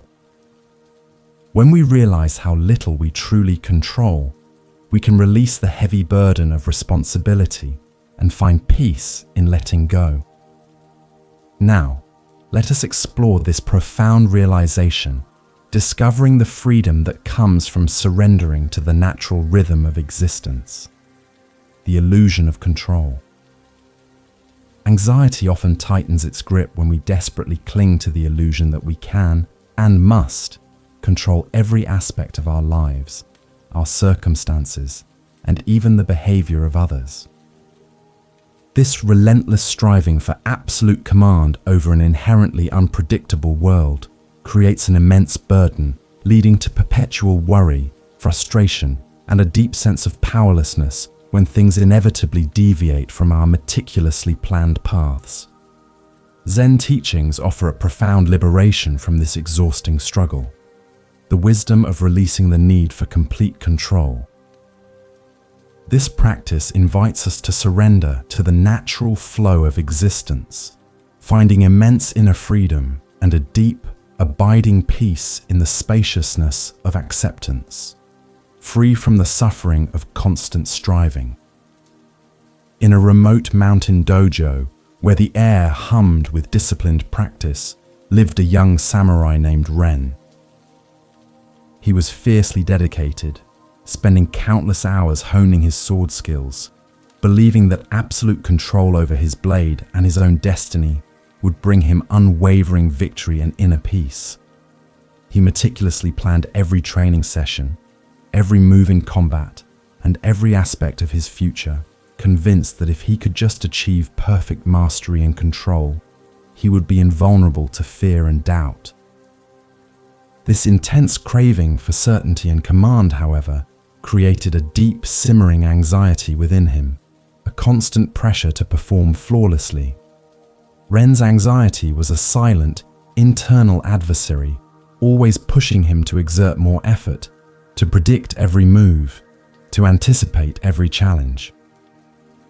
Even when his skills were praised, a subtle fear would linger, whispering of potential mistakes, of unexpected opponents, or of unforeseen circumstances. He rarely felt truly present, as his mind was always several steps ahead, strategizing, planning, and worrying. This relentless mental activity left him emotionally and physically drained, unable to find true rest or the deep inner peace he so desperately sought. His pursuit of absolute control over his life paradoxically made him a prisoner of his own mind, caught in a cycle of suffering. One day, during a sparring session, Ren found himself struggling against an opponent who, though less experienced, moved with an effortless grace that seemed to defy his own precise techniques. Ren's attempts to overpower and control the situation only led to more frustration, his movements becoming stiff and forced. His sensei, an old master whose movements were as fluid as water and whose eyes held the calm wisdom of the ages, observed the struggle. He saw Ren's tension, his desperate grip on the outcome, and recognized the familiar battle against the illusion of control, a battle that countless students had fought before him. After the session, the sensei invited Ren to sit by a small, tranquil pond in the dojo garden. He spoke softly, his voice a gentle ripple on the still water. "Ren, you seek to control the sword, but true mastery comes when the sword moves through you, effortlessly, without conscious interference. It is not about forcing your will, but about allowing the body to flow, trusting in the natural rhythm of the moment. This is the way of no mind, where thought does not obstruct action, where there is no separation between you and the blade, between you and the moment. It is the wisdom of Wu Wei." The sensei explained that true power lies not in rigid control, but in a profound surrender to the natural flow of existence. He demonstrated how a willow tree bends with the wind rather than breaking, how water shapes stone not by force, but by persistent, effortless movement. He taught Ren that his anxiety stemmed from his desperate need to dictate every outcome, to manipulate every variable. By releasing this burden, by cultivating no mind, Ren could allow his training to manifest spontaneously, trusting his intuitive wisdom rather than his anxious, calculating mind. This was a deep lesson in non-attachment to specific results. This profound lesson in the dojo illustrates the Zen concept of no mind, or mushin, which is a state of mental clarity and spontaneity. It is not an absence of thought, but a mind free from fixed ideas, judgments, and the constant striving for control. When we are in a state of mushin, our actions flow effortlessly, guided by intuition and an innate wisdom, rather than by anxious deliberation. This releasing of the need for rigid control fosters immense inner freedom, allowing us to respond to life's challenges with grace and adaptability, rather than being paralyzed by fear or the burden of micromanagement. The concept of wu wei, or effortless action, further deepens this understanding. It is about aligning our actions with the natural flow of the universe, rather than struggling against it. This does not mean passivity, but intelligent, harmonious engagement. When we release the illusion of absolute control, we free ourselves from the constant internal friction and suffering that anxiety creates. We learn to trust that life, in its inherent wisdom, often unfolds in ways we could never have predicted or controlled, and that our greatest strength lies in our ability to adapt with equanimity, rather than resisting the inevitable changes. The wisdom of releasing control is beautifully articulated by Alan Watts. Trying to manage things, trying to force them to go your way, that is the cause of all suffering. This powerful statement cuts to the core of much human anxiety. Our relentless efforts to manipulate circumstances, to bend reality to our will, often lead to frustration, disappointment, and a profound sense of suffering. By recognizing the futility of this endeavor, and by embracing the natural flow of life, we liberate ourselves from this self-imposed prison of control, allowing for a deeper, more resilient sense of inner peace and contentment, fostering true wisdom. As Ren began to practice the way of no mind, allowing his movements to flow without conscious interference, he found a new, quiet power in his sword. His anxiety began to dissipate, replaced by a deep trust in his own intuitive wisdom and the natural rhythm of life. He learned that true strength was not about rigid control, but about adaptability and surrender. This profound surrender, this release of the burden of always being in charge, creates a spaciousness within, allowing us to extend compassion not only to others, but also to our own anxious selves. Now let us turn our attention to this gentle practice of self-compassion, healing the anxious heart with kindness. Compassion for the anxious heart. Anxiety often feels like an unwelcome intruder, a part of ourselves we wish to banish or silence. We tend to meet our anxious feelings with judgment, frustration, or even shame, believing that if we could just get rid of them, we would finally find peace. This internal battle, however, only intensifies our suffering, creating a cycle of self-criticism and resistance. Zen teachings offer a radically different approach, cultivating self-compassion and kindness towards our own anxious heart. It is about embracing our fears and worries with tenderness, rather than fighting them, allowing for a profound healing and a deep sense of inner peace, fostering metta for ourselves. In a bustling city, a young woman named Emiko navigated her days with a hidden burden. Beneath her outwardly composed demeanor, she carried a deep-seated anxiety, a persistent fear of not being good enough, of making mistakes, of disappointing others. She felt immense shame about these fears, believing they were weaknesses she needed to hide or overcome through sheer willpower. Whenever anxiety flared, she would try to push it away, to intellectualize it, or to distract herself, believing that by fighting her feelings, she could make them disappear. This constant internal battle, however, only made her fears stronger, leaving her exhausted and isolated in her suffering. Emiko's anxiety manifested in various ways: a racing heart before presentations, sleepless nights replaying conversations, or a pervasive feeling of dread about future events. she felt trapped by her own internal landscape, constantly striving to appear calm and collected, while beneath the surface, a storm raged. Her attempts to suppress her fears only led to a deeper sense of isolation and a profound lack of self-compassion. She believed that acknowledging her anxiety would make her weak, so she fought against it relentlessly, unknowingly deepening her suffering and preventing any true inner peace from taking root, caught in a cycle of self-criticism.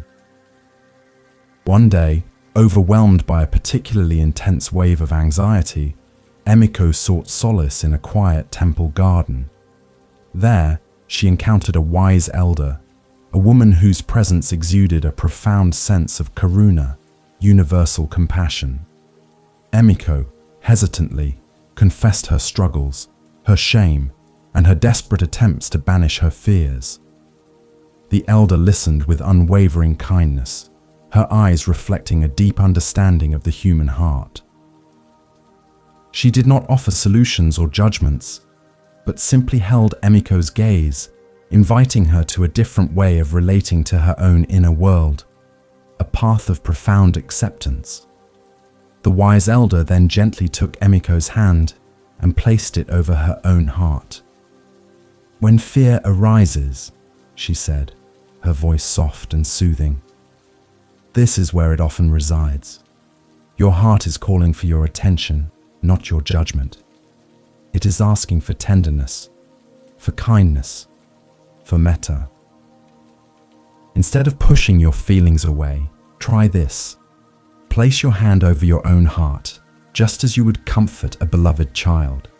Acknowledge your feelings with the same tenderness, saying silently, 'My dear anxiety, I see you. I know you are here. I am here for you.'" Emiko, surprised by the simplicity of the instruction, felt a strange warmth spread through her chest as she placed her hand over her heart. She tentatively acknowledged her anxiety, not as an enemy, but as a part of herself that was suffering, that was calling for compassion. For the first time, she met her fear with tenderness rather than resistance. This simple act of self-compassion began to dissolve the knot of shame and isolation she had carried for so long. She realized that fighting her anxiety only intensified it, while meeting it with kindness created a spaciousness, a sense of inner peace, and a profound connection to her own humanity. This practice of cultivating self-compassion towards our anxious heart is a fundamental aspect of Buddhist wisdom. It teaches us that our suffering is not a personal failure, but a universal human experience. When we meet our difficult emotions with metta, or loving kindness, and karuna, or compassion, we create an internal environment of safety and acceptance. This allows the anxiety, which often thrives on resistance and judgment, to begin to soften and eventually dissipate. It is a radical act of self-love, recognizing that we are worthy of kindness, especially when we are struggling, fostering true inner freedom. The practice of Tonglen, which involves breathing in suffering and breathing out compassion, can be profoundly transformative when applied to our own anxiety. We breathe in the discomfort, the fear, the worry, acknowledging it fully without judgment. Then, we breathe out kindness, acceptance, and a wish for ease, directing it first towards ourselves.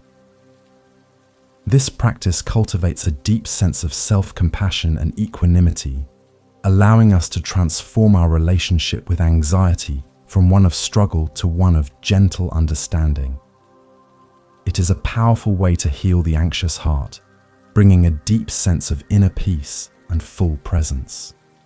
Through consistent practice of self-compassion, Emiko found a profound shift in her relationship with anxiety. Her fears did not vanish overnight, but their grip loosened significantly. She learned to meet them with tenderness, to acknowledge their presence without being overwhelmed.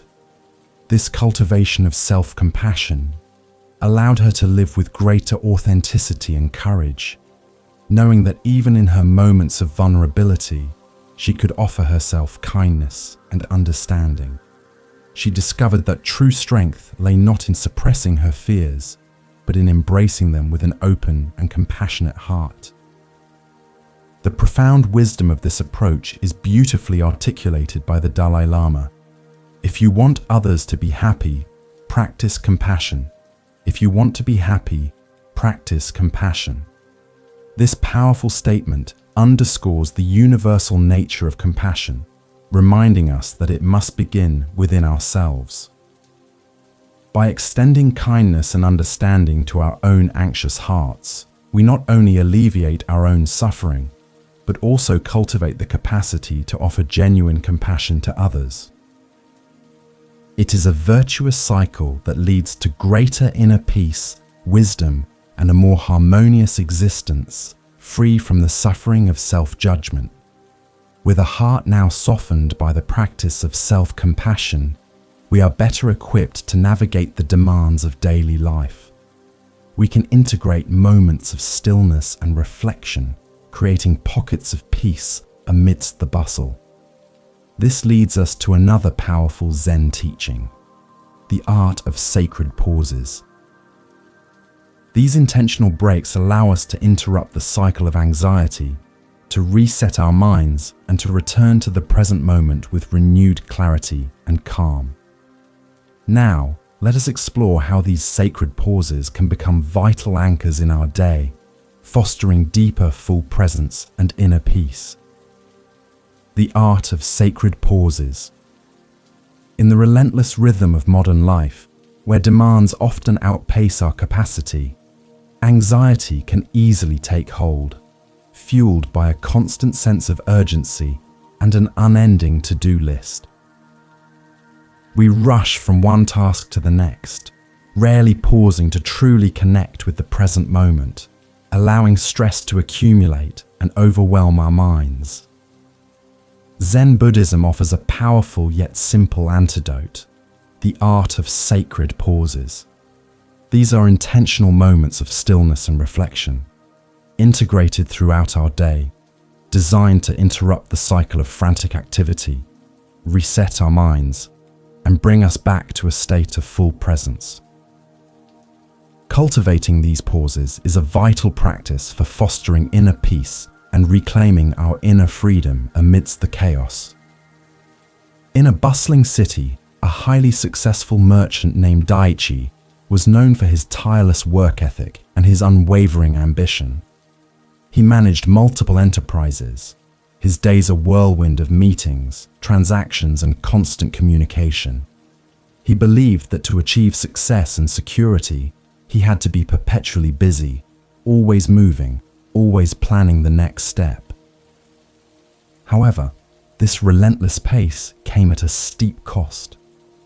Daichi found himself constantly feeling overwhelmed, perpetually behind schedule, and plagued by a persistent, low-grade anxiety that gnawed at his stomach, even when things were going well, a subtle form of suffering.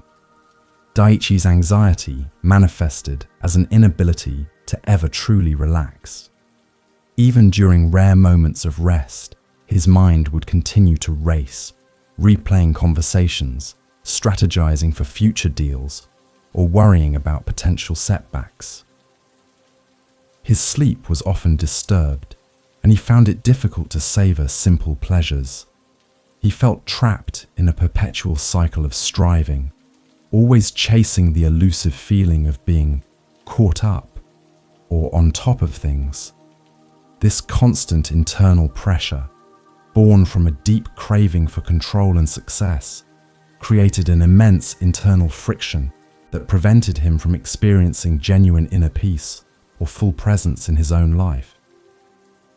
One particularly demanding week, feeling utterly exhausted and on the verge of burnout, Daichi stumbled upon a small, unassuming Zen temple tucked away in a quiet corner of the city.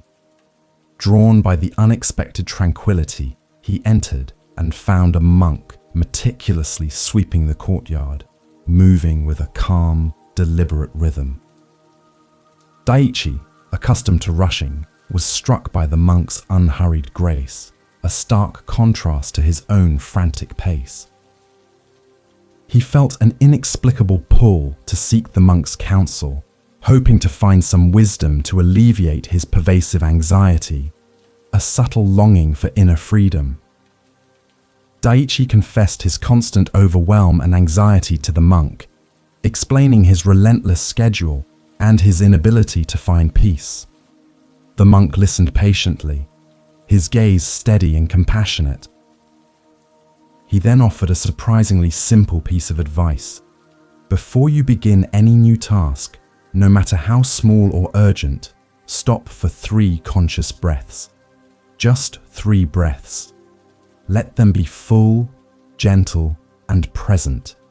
This is a sacred pause. It is not a delay, it is a recalibration. The monk explained that these brief moments of stillness could interrupt the cycle of urgency and bring Daiichi back to his center, fostering mindfulness. Initially, Daiichi found the practice challenging. His mind resisted, urging him to rush, to skip the pause, but he persevered, remembering the monk's serene presence. Before opening an email, he would take 3 breaths. Before a meeting, 3 breaths. Before making a call, 3 breaths. Slowly, subtly, something began to shift. These small, intentional pauses created tiny pockets of stillness throughout his day. He noticed that his decisions became clearer, his responses more thoughtful, and the pervasive sense of urgency began to dissipate, replaced by a growing sense of inner peace and equanimity, a profound shift in his relationship with time and stress. This practice of integrating sacred pauses into our daily lives is a powerful application of sati, or mindfulness. In our fast-paced world, we often operate on autopilot, reacting impulsively to external stimuli without conscious awareness. These brief, intentional pauses act as circuit breakers, allowing us to step out of the reactive mind and into a space of full presence. By consciously pausing, even for just a few breaths, we create a small but significant gap between stimulus and response, enabling us to choose our actions more wisely, rather than being driven by anxiety or habit, fostering true inner freedom. The regular practice of sacred pauses helps to prevent the insidious buildup of mental tension that often leads to chronic anxiety. Each pause is an opportunity to check in with ourselves, to release any accumulated stress, and to reconnect with our breath as an anchor. It cultivates a sense of spaciousness in our day, reminding us that we are not slaves to our schedules, but conscious beings with the power to choose our pace. This mindful approach to daily life fosters a deeper sense of inner peace, allowing us to navigate challenges with greater calm and clarity, rather than being overwhelmed by a constant feeling of pressure. Through consistent practice, Daiichi discovered that these sacred pauses transformed not only his work, but his entire life. He no longer felt perpetually behind, as he was more efficient and focused in the moments he was truly present. The gnawing anxiety began to subside, replaced by a quiet confidence and a deeper sense of contentment. He learned that productivity was not about endless activity, but about mindful engagement, and that true success included the cultivation of inner peace. His life became a testament to the power of intentional stillness, a beacon of calm amidst the city's ceaseless demands, embodying a profound wisdom. The profound wisdom of creating space is beautifully articulated by Viktor Frankl. Between stimulus and response, there is a space. In that space is our power to choose our response. In our response lies our growth and our freedom.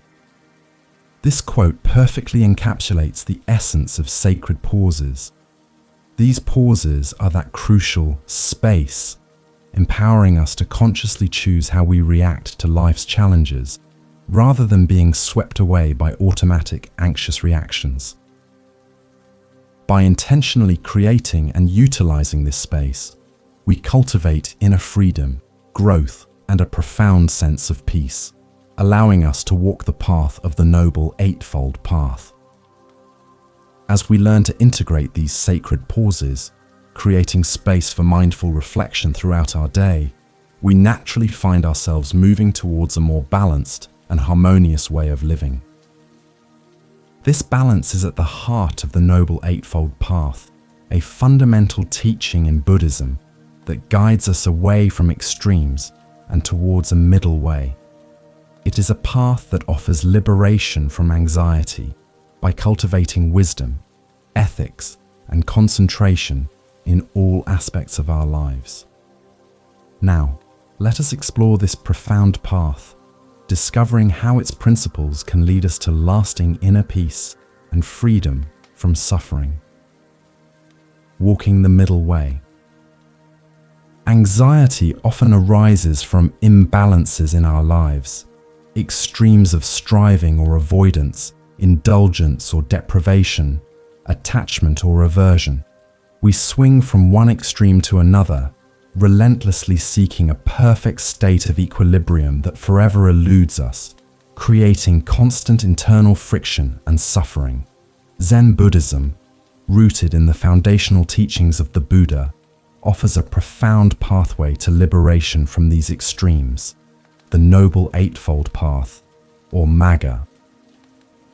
This is not a rigid set of rules, but a practical guide to cultivating balance in all aspects of our existence, leading us away from the causes of anxiety and towards a deep, abiding inner peace, fostering wisdom and ethical living.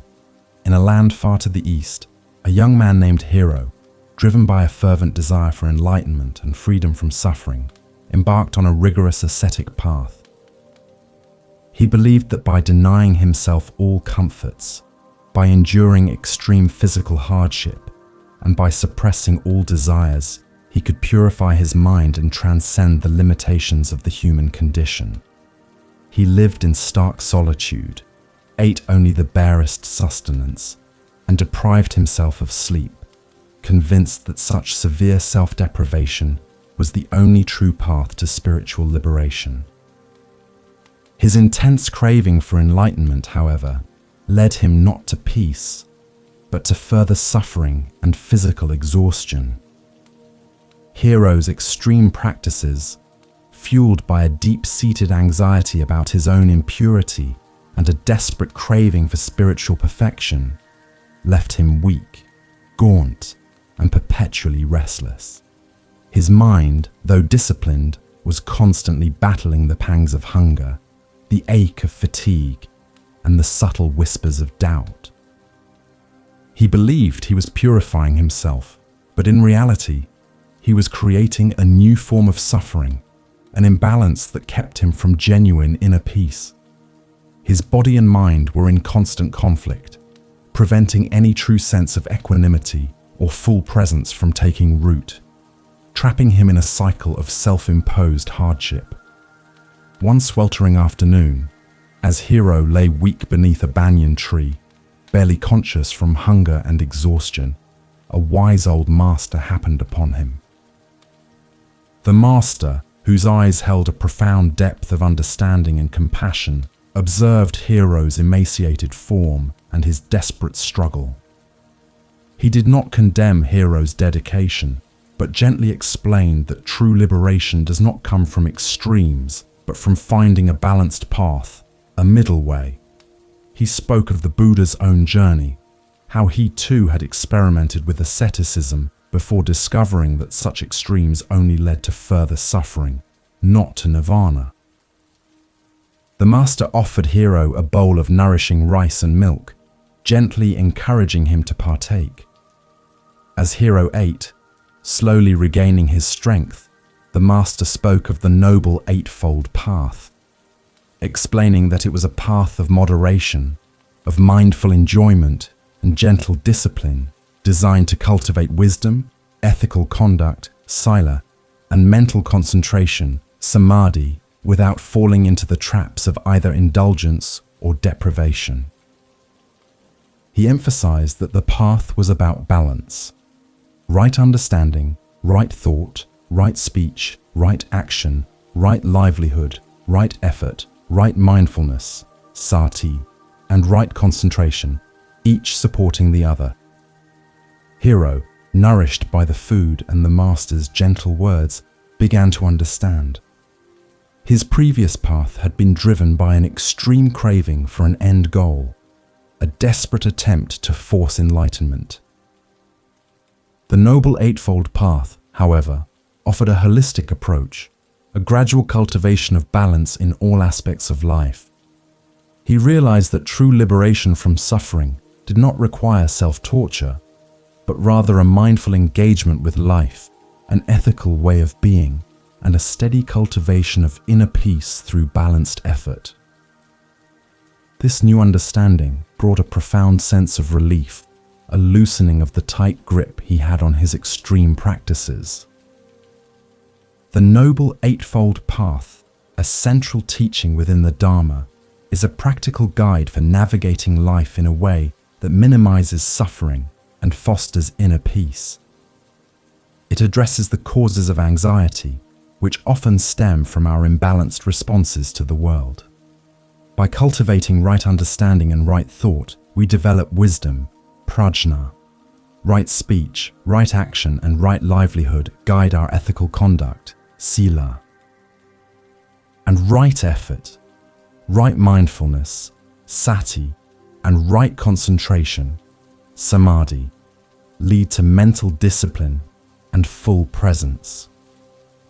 This holistic approach ensures that no single aspect of life is overemphasized or neglected, promoting a harmonious existence. By consistently walking the middle way, we learn to avoid the pitfalls of extremes that often lead to anxiety. For instance, excessive indulgence can lead to attachment and craving, while extreme deprivation can lead to frustration and resistance. The Noble Eightfold Path guides us to find a balanced approach in our desires, our actions, and our mental states. This balance cultivates equanimity, a stable and peaceful mind that can meet life's vicissitudes without being thrown off course, fostering a deep and resilient sense of inner peace, free from the suffering caused by extreme reactions. The profound wisdom of this balanced approach is beautifully summarized in the Buddha's teaching of the Four Noble Truths, which form the foundation of the Dharma. The path, Magga, is the fourth truth, the way to the cessation of suffering, Nirodha. By following the Noble Eightfold Path, we systematically dismantle the causes of anxiety and discontent, moving towards a state of nirvana, which is not an external place, but an internal state of profound peace and liberation. It is a path of gradual refinement, leading us to a deeper understanding of ourselves and our place in the natural flow of existence, cultivating true inner freedom. As Hero embraced the middle way, his body regained its strength and his mind found a quiet clarity. He learned to appreciate the simple joys of life while maintaining his spiritual discipline, understanding that true wisdom lay in balance, not in extremes. This balance allowed him to trust the unfolding of life, to align himself with the inherent rhythm of existence, rather than struggling against it. This leads us naturally to our next exploration, the unfolding of natural flow, the practice of Wu Wei, and how surrendering to life's inherent wisdom can dissolve anxiety and bring profound inner peace. Let us now delve into this effortless way of being, discovering the freedom that comes from moving with the current, not against it. The unfolding of natural flow. Anxiety often manifests as a desperate struggle against the current of life, a relentless effort to force outcomes, to resist circumstances, or to control the pace of events. We expend immense energy trying to bend reality to our will, only to find ourselves exhausted, frustrated, and increasingly agitated when things inevitably do not go according to our plans. Zen Buddhism, deeply influenced by Taoist principles, offers a profound liberation from this futile struggle, the wisdom of aligning with the natural flow known as Wu Wei. This practice invites us to surrender to the inherent rhythm of existence, trusting in the unfolding of life itself, and finding immense inner freedom and a deep, abiding peace in effortless action. Along a wide, meandering river that emptied into the vast ocean lived a skilled boatman named Kaito. He was proud of his strength and his ability to navigate the waters, always striving to reach his destination quickly and efficiently. One day, a powerful, unexpected current surged upstream, making his journey incredibly difficult. Kaito, convinced that sheer force was the only way to overcome the obstacle, struggled intensely, rowing against the strong flow with all his might.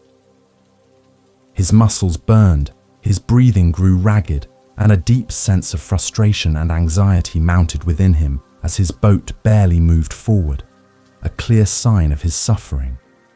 Kaito's anxiety was a direct result of his resistance to the river's natural flow.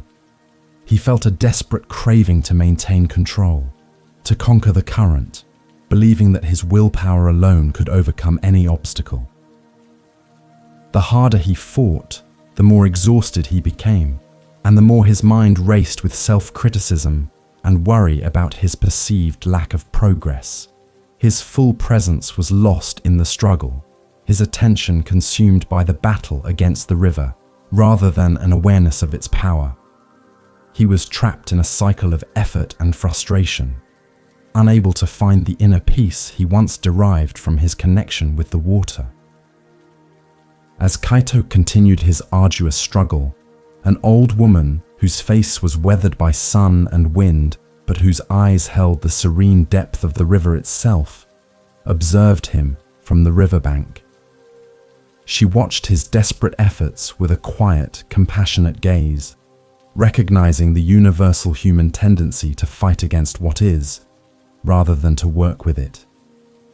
Her presence was a calm invitation to stillness, a stark contrast to Kaito's agitated energy. She had seen countless others struggle against the river, and knew the futility of such a battle when the wisdom of the natural flow was ignored. After watching for a long while, the old woman called out to Kaito, her voice a gentle melody carried by the wind. "Boatman," she advised softly, "you exhaust yourself fighting the river. Learn its currents, feel its power, and then flow with it.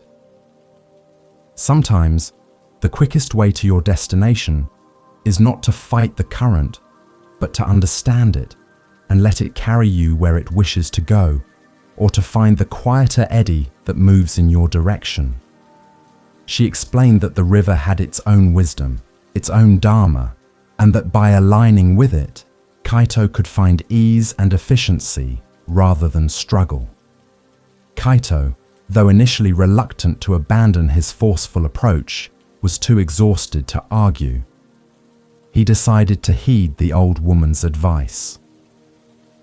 He stopped rowing against the current, allowing his boat to drift for a moment. He closed his eyes, feeling the subtle pulls and pushes of the water, listening to its murmurs. He then began to subtly adjust his rudder, guiding his boat not against the main current, but along the edges, finding the quieter channels, the small eddies that moved in his desired direction. He learned to use the river's power rather than fighting it, a profound shift in his understanding of effortless action. This profound experience of Kaito's illustrates the core principle of Wu Wei, or effortless action, a fundamental concept in Zen and Taoist philosophy. It is not about doing nothing, but about acting in alignment with the natural flow of existence, without force or resistance.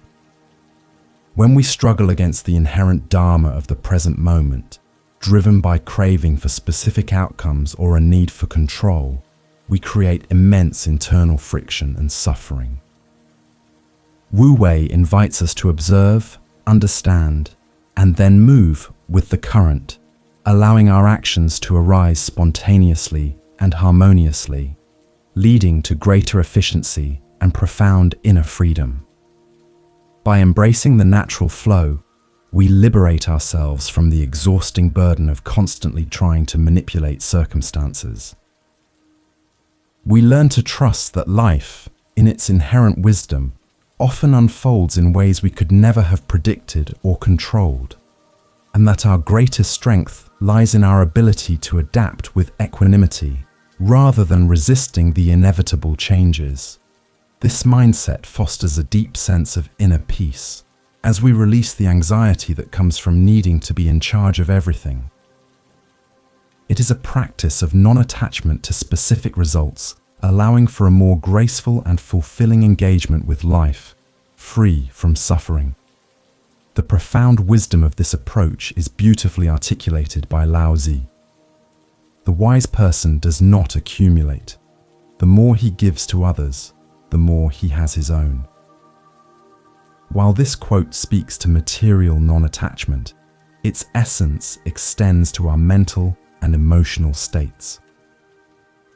When we release our grip on expectations, on the need for control, on the accumulation of certain outcomes, we paradoxically find ourselves with an abundance of inner peace and freedom. By letting go, we create space for the natural flow of life to nourish us, rather than depleting ourselves in a futile struggle against it, fostering true wisdom. As Kaito continued to practice aligning with the natural flow, his anxiety about his journeys dissipated. He learned to trust the river, to trust his own intuition, and to move with effortless grace. His work became a meditation, a dance with the elements, bringing him a deeper sense of inner peace and contentment. This profound surrender to the way things are, this release of the need to cling to anything, leads us naturally to our next exploration, the freedom of non-attachment. When we truly let go of our grip on expectations, desires, and even our sense of self, we experience a profound liberation from suffering. The freedom of non-attachment. Anxiety often stems from our deep-seated attachments to our possessions, our relationships, our identities, our ideas of how things should be, and especially to the outcomes of our efforts. We cling tightly to these things, believing they are essential for our happiness and security, and the fear of losing them or failing to acquire them becomes a constant source of suffering. Zen Buddhism offers a radical and liberating path to inner peace, the freedom of non-attachment. This is not about indifference or apathy, but about releasing our intense grip, recognizing the impermanent nature of all phenomena, and discovering a profound inner freedom that is unshakable, regardless of external circumstances. In a bustling port city, a wealthy merchant named Genji lived a life of immense material abundance. His warehouses overflowed with precious goods, his ships sailed to distant lands, and his home was filled with exquisite treasures. Yet, despite his vast wealth, Genji was a man consumed by fear. He lived in constant terror of losing his possessions, of market downturns, of storms at sea, or of thieves. This pervasive anxiety shadowed his every moment, robbing him of any genuine joy or inner peace. He believed his happiness was tied to his wealth, and thus, the fear of loss became an inescapable form of suffering, a relentless craving for security. Genji's anxiety was a heavy cloak he wore every day. He would spend sleepless nights contemplating every possible calamity that could befall his fortune. He trusted no one fully, constantly suspicious of those around him, believing everyone sought to take what he had. His heart felt tight, his shoulders perpetually hunched under the invisible weight of his possessions.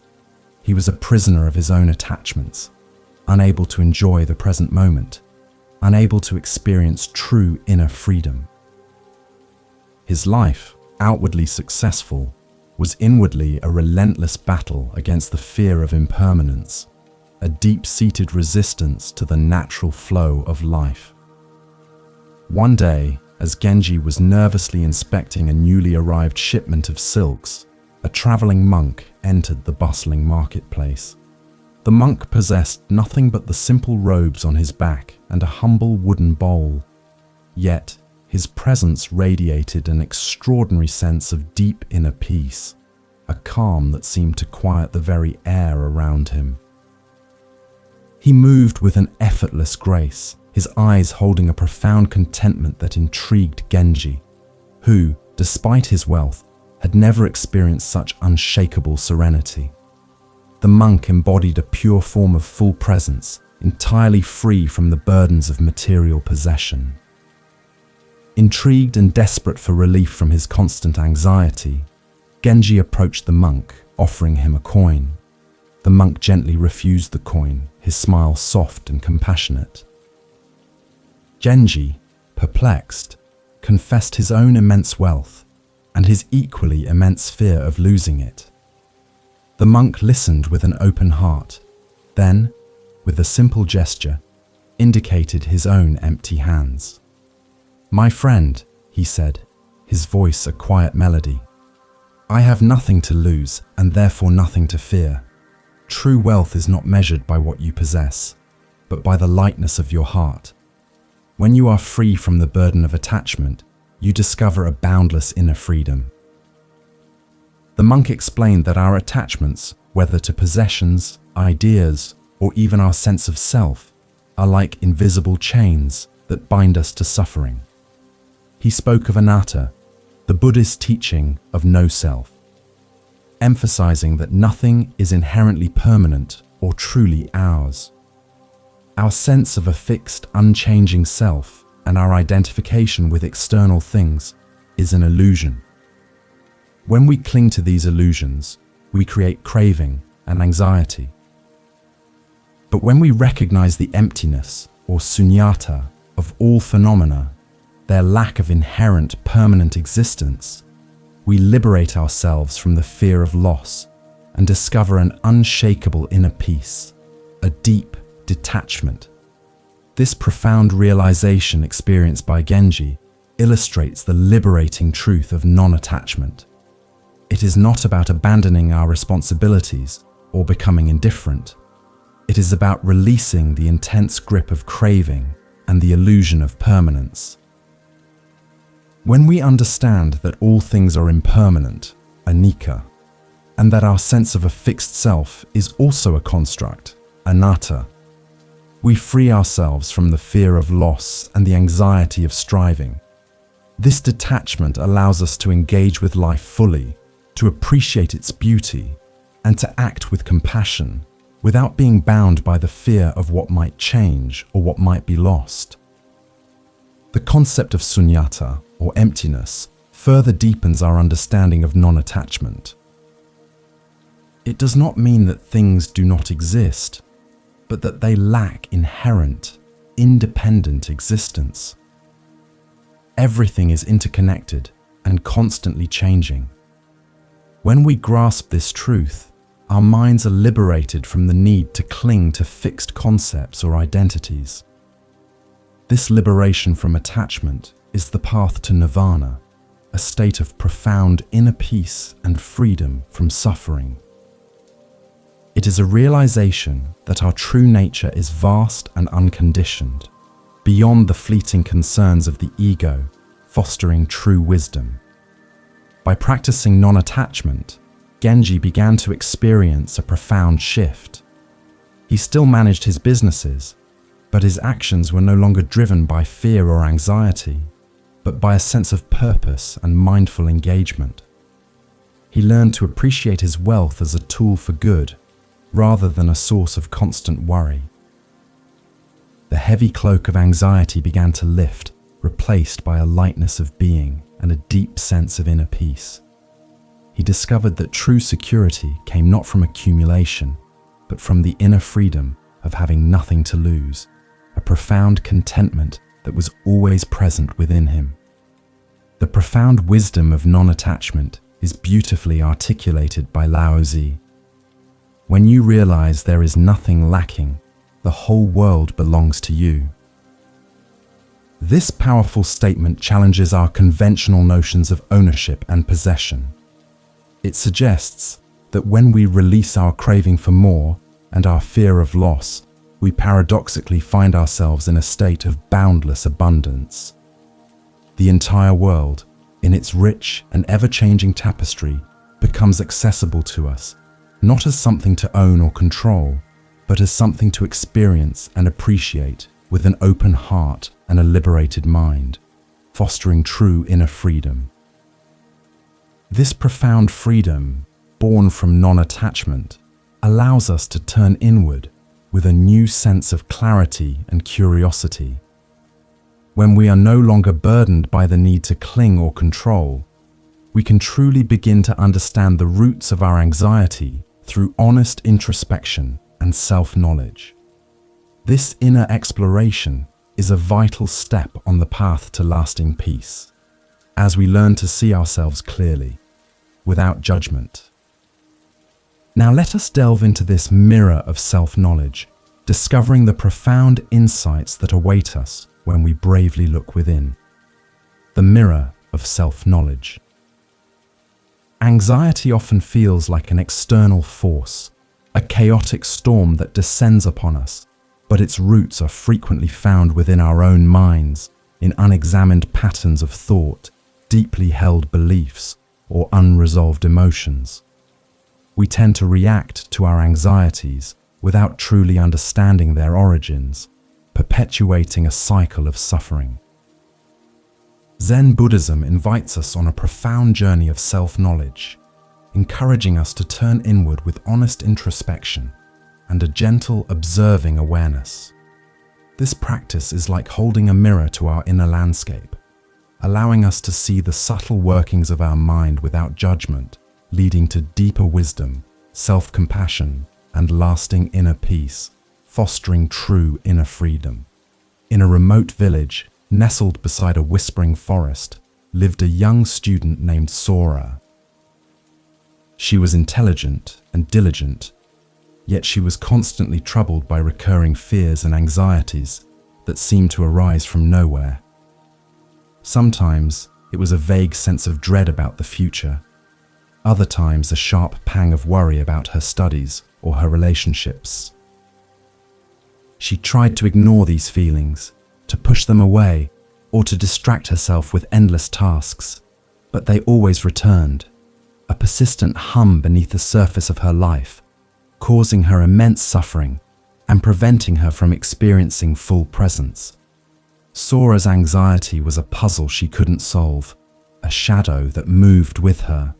She often felt a tightness in her chest, a shallow breath, and a restless energy that made it difficult to settle down. She believed her fears were random, inexplicable occurrences, and she desperately wanted to get rid of them, but her attempts to fight them only intensified their grip.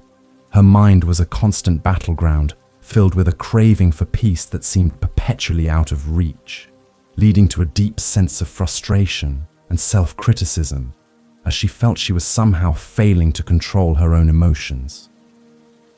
Seeking solace and understanding, Sora eventually sought out a reclusive teacher known for her profound insights into the human mind. The teacher lived in a simple hut at the edge of the forest, surrounded by the quiet wisdom of nature.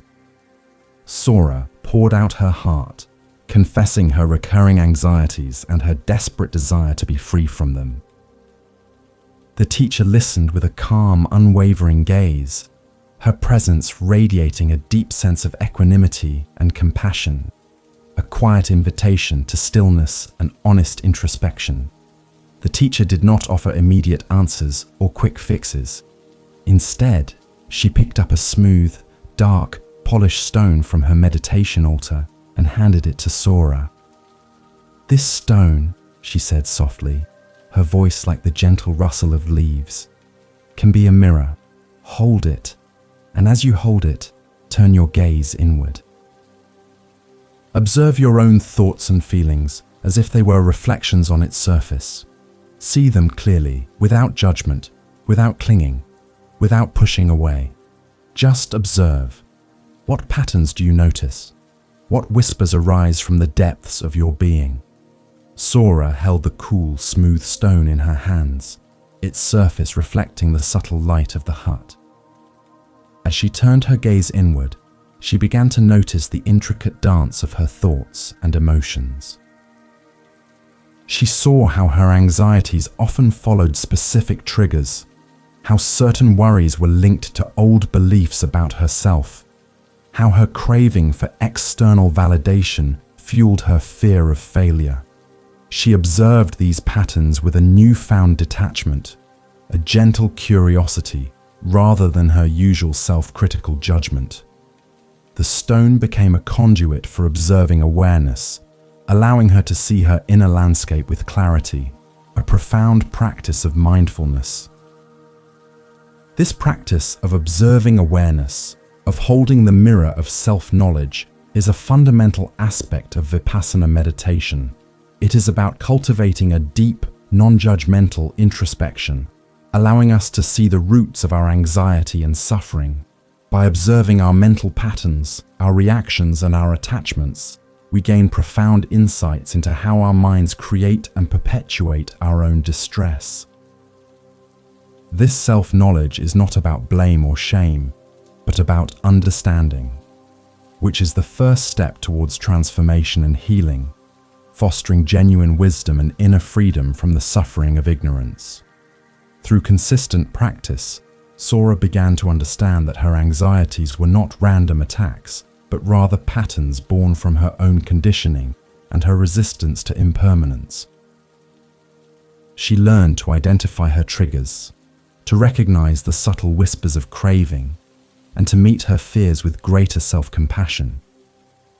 This deeper self-knowledge allowed her to respond to her anxieties with wisdom and equanimity, rather than reacting impulsively. The mirror of introspection became a tool for liberation, helping her to dismantle the internal structures that perpetuated her suffering, leading to a profound sense of inner peace. The profound wisdom of this internal exploration is beautifully articulated by Lao Tzu. Knowing others is intelligence. Knowing yourself is true wisdom. Mastering others is strength. Mastering yourself is true power. This quote emphasizes the immense value of self-knowledge as the foundation for genuine wisdom and inner power. When we truly understand ourselves, our patterns, our motivations, and the roots of our anxieties, we gain a profound ability to navigate life with greater clarity and grace. This self-mastery, born from introspection and self-compassion, is the ultimate inner freedom, transcending the need for external control or validation. As Sora continued to gaze into the mirror of self-knowledge, she discovered not a chaotic mess, but a profound, underlying stillness beneath the surface of her anxieties. She realized that her true nature was not defined by her fears or her worries, but by a clear, calm awareness that had always been present. This understanding, this deep connection to her inherent peace, leads us directly to our next exploration, resting in our original nature. It is the profound realization that our Buddha mind, our inherent wisdom and clarity, is not something to be achieved, but something to be uncovered, a source of unshakable inner peace, resting in original nature. Anxiety often creates a sense of separation, making us feel disconnected from our true selves, from others, and from the inherent peace that lies within. We become so entangled in our thoughts, fears, and the relentless striving of the ego that we forget our fundamental essence, our original nature. Zen Buddhism offers a profound liberation from this illusion of separateness, the invitation to rest in our inherent Buddha mind, the calm, clear, and compassionate awareness that is our birthright. This is not something to be acquired or achieved, but something to be uncovered, a rediscovery of the unshakable inner peace that has always resided within us, fostering true inner freedom. In a land shrouded by a perpetual, dense fog, lived a young traveler named Hana. She had embarked on a long journey, but the fog had descended unexpectedly, disorienting her completely. She wandered for days, feeling utterly lost and alone, convinced she was far from her home and her path. Panic began to set in, a deep anxiety about her predicament, fearing she would never find her way back. Every tree looked the same, every direction felt uncertain, and the heavy mist seemed to mirror the confusion and fear within her own mind, causing her immense suffering and a profound lack of full presence. Hana's anxiety was overwhelming. The fog, both external and internal, made it impossible for her to see clearly, to make sense of her surroundings. She felt a profound sense of isolation, believing her struggles were unique and that no one could possibly understand her predicament. Her craving for clarity, for a clear path, was intense, but the more she struggled against the fog, the more disoriented and exhausted she became. Her mind raced with desperate scenarios, her breath grew shallow, and a deep sense of hopelessness settled upon her, trapping her in a cycle of fear and self-pity. One evening, utterly exhausted, Hana sank to the ground, tears blurring her vision even further. She closed her eyes, wishing for the fog to lift, for clarity to return. As she sat there, surrendering her struggle, a soft breeze began to stir. Slowly, subtly, the dense fog began to thin, revealing glimpses of the familiar landscape around her. A faint scent of jasmine, a sound of a distant stream, a texture of a familiar stone beneath her hand. Each sensation a gentle reminder of something known, something deeply ingrained in her memory, a subtle invitation to inner peace.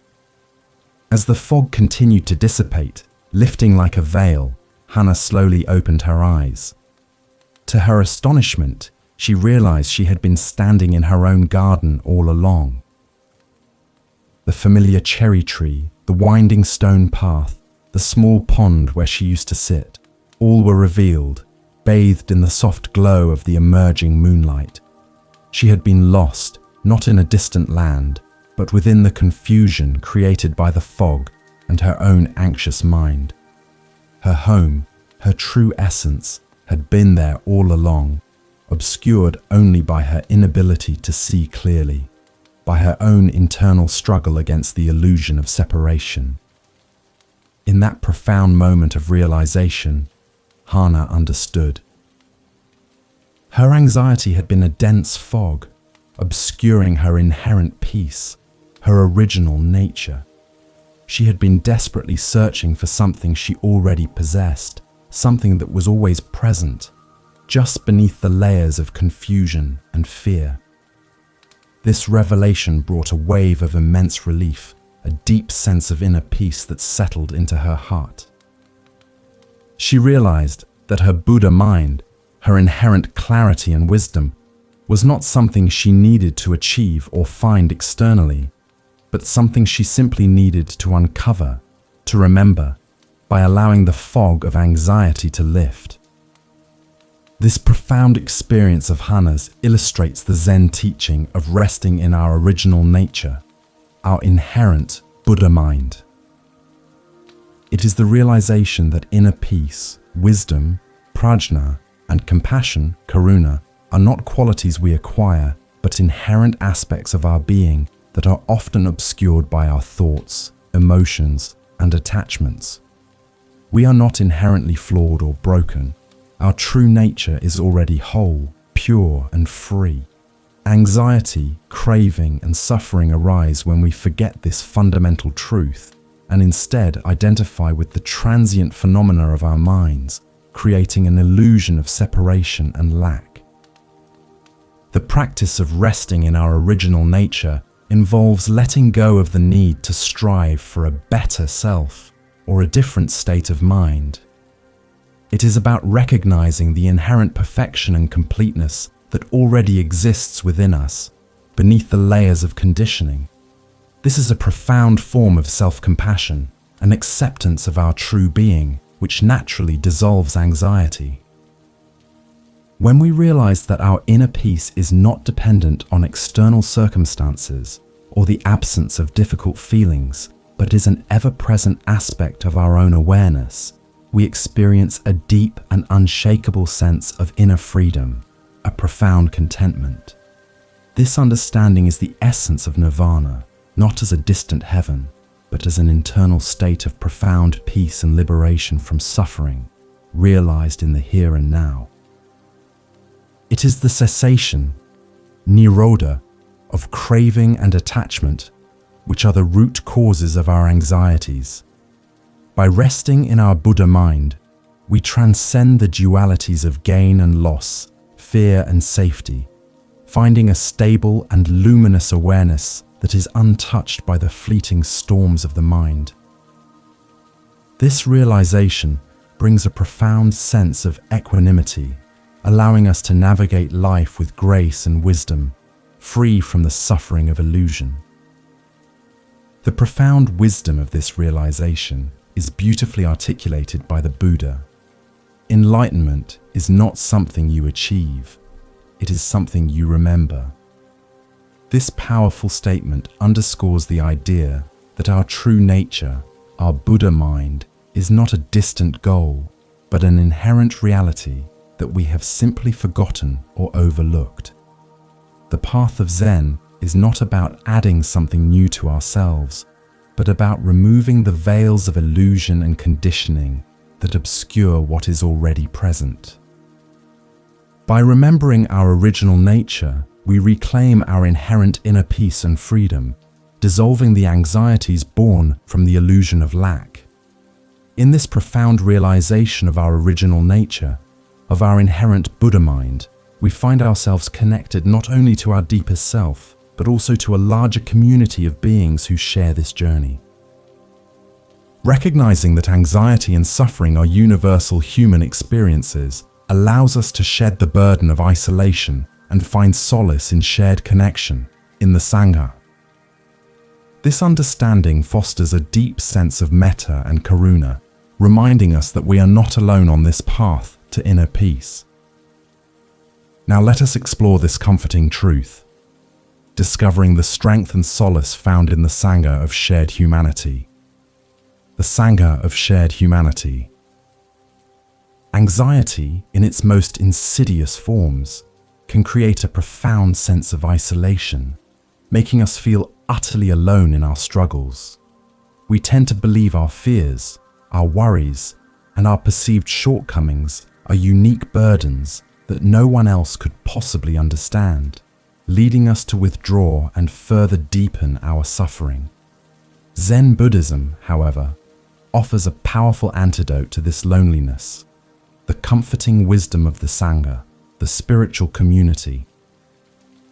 Recognizing that anxiety is a universal human experience allows us to shed the heavy burden of separateness, finding immense solace, strength, and a deep sense of connection in shared humanity, fostering profound metta and karuna, which are essential for true inner peace. In a secluded cave high in the rugged mountains, far from any village or human contact, lived a lonely hermit named Koji. He had retreated from the world years ago, seeking enlightenment through rigorous solitude and intense meditation. Yet, despite his dedication, a persistent sense of unease gnawed at him. He believed his struggles with doubt, his moments of fear, and his recurring anxieties were unique failings, a personal weakness that set him apart from all others. This conviction deepened his isolation, making him feel profoundly alone in his suffering, a private battle he felt he had to win entirely by himself, without any external support or understanding. Koji's anxiety was a quiet, internal torment, a constant whisper that he was not good enough, not strong enough, not enlightened enough.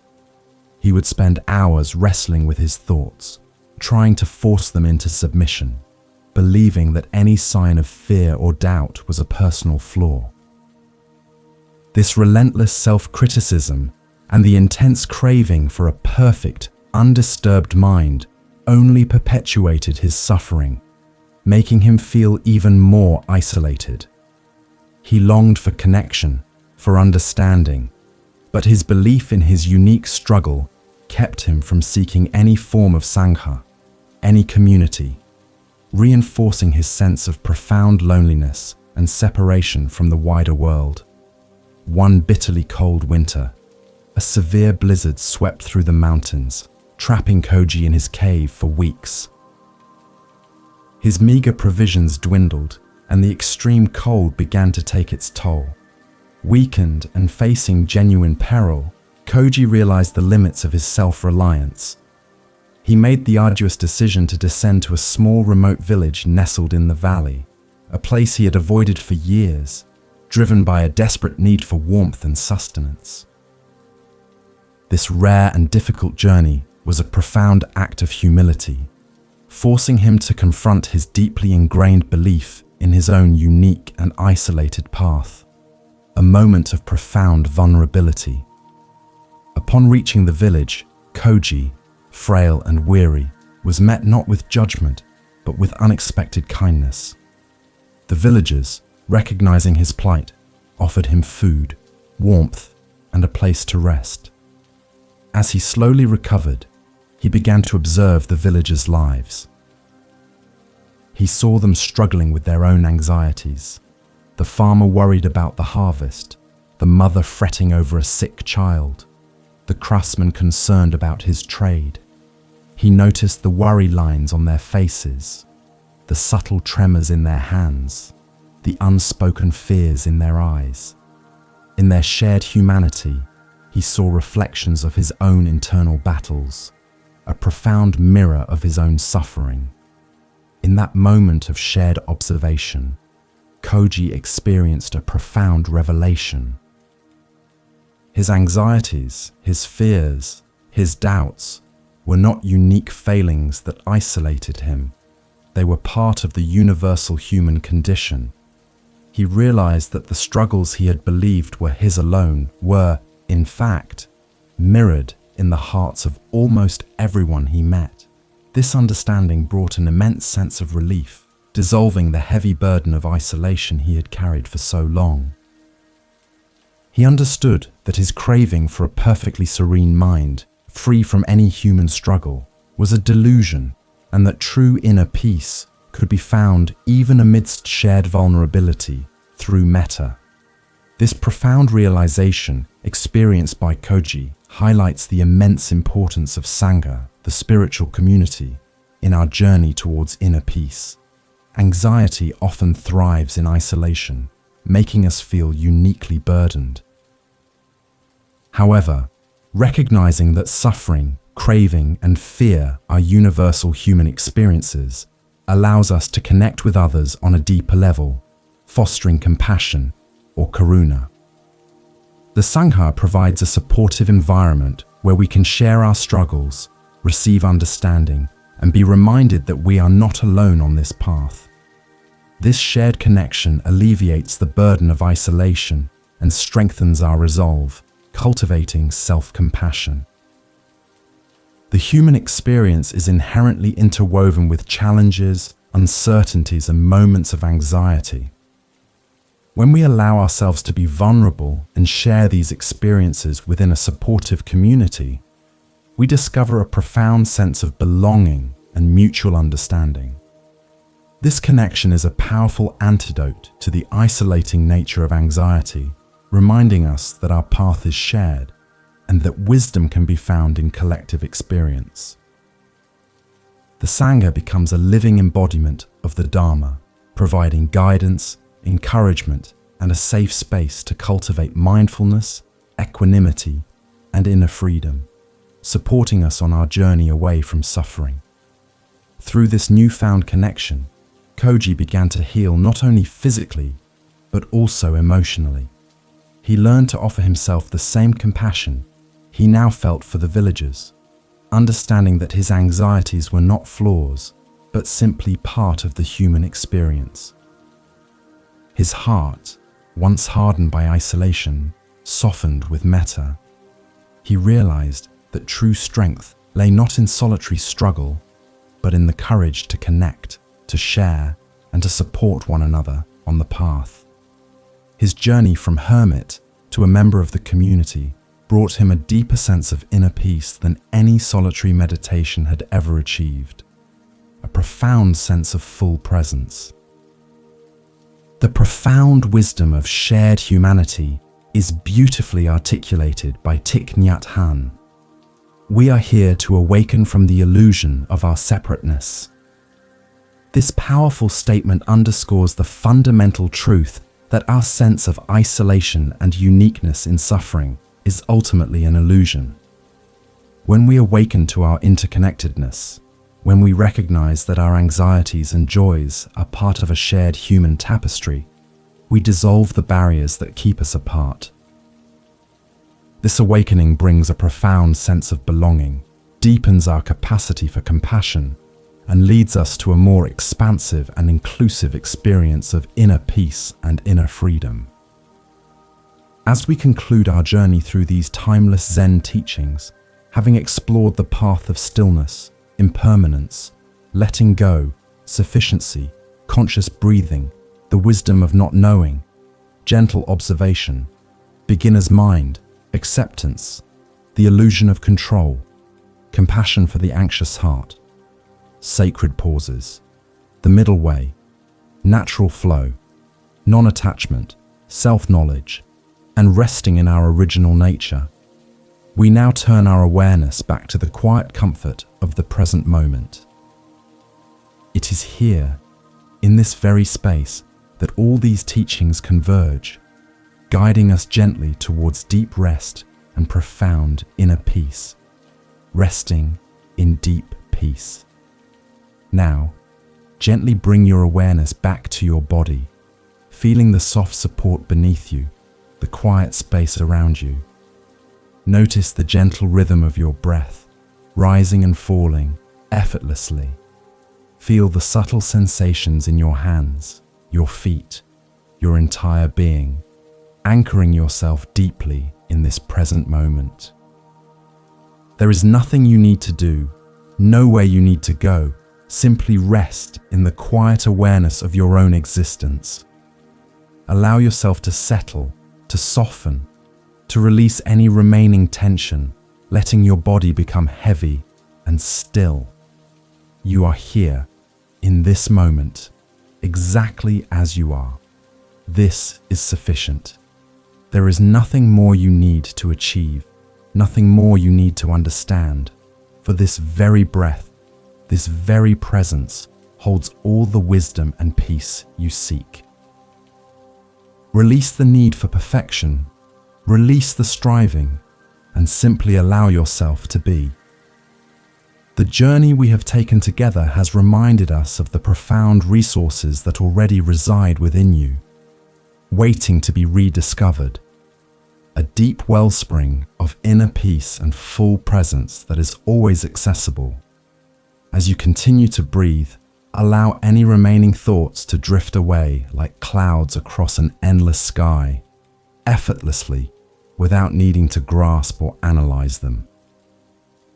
Each exhale is an invitation to release, to let go of any lingering worries, any final anxieties that may still cling to the edges of your awareness. Feel yourself sinking deeper into profound rest, into a state of quiet serenity, as if gently floating on a calm moonlit lake. Your body is growing heavy, your mind is becoming still, preparing for a truly restorative and deep sleep. Should you find yourself needing this quiet space again, this sanctuary of wisdom and peace, know that it awaits your return. This path of Zen teachings is always here, an open invitation to rediscover your inner calm whenever the currents of life become turbulent. You are always welcome to return to these words, to these stories, to these moments of reflection, allowing them to gently guide you back to your deepest self, to your original nature. Rest now in the simple wonder of being, in the profound miracle of your own existence, and in the natural flow of simply allowing yourself to drift into deep, peaceful slumber. There is a quiet magic in this transition, a beautiful surrender to the restorative power of sleep, a moment of profound self-compassion and inner peace. Trust in this process, trust in your body's wisdom, and allow yourself to be completely held by this moment of rest. Sleep well, dear friend.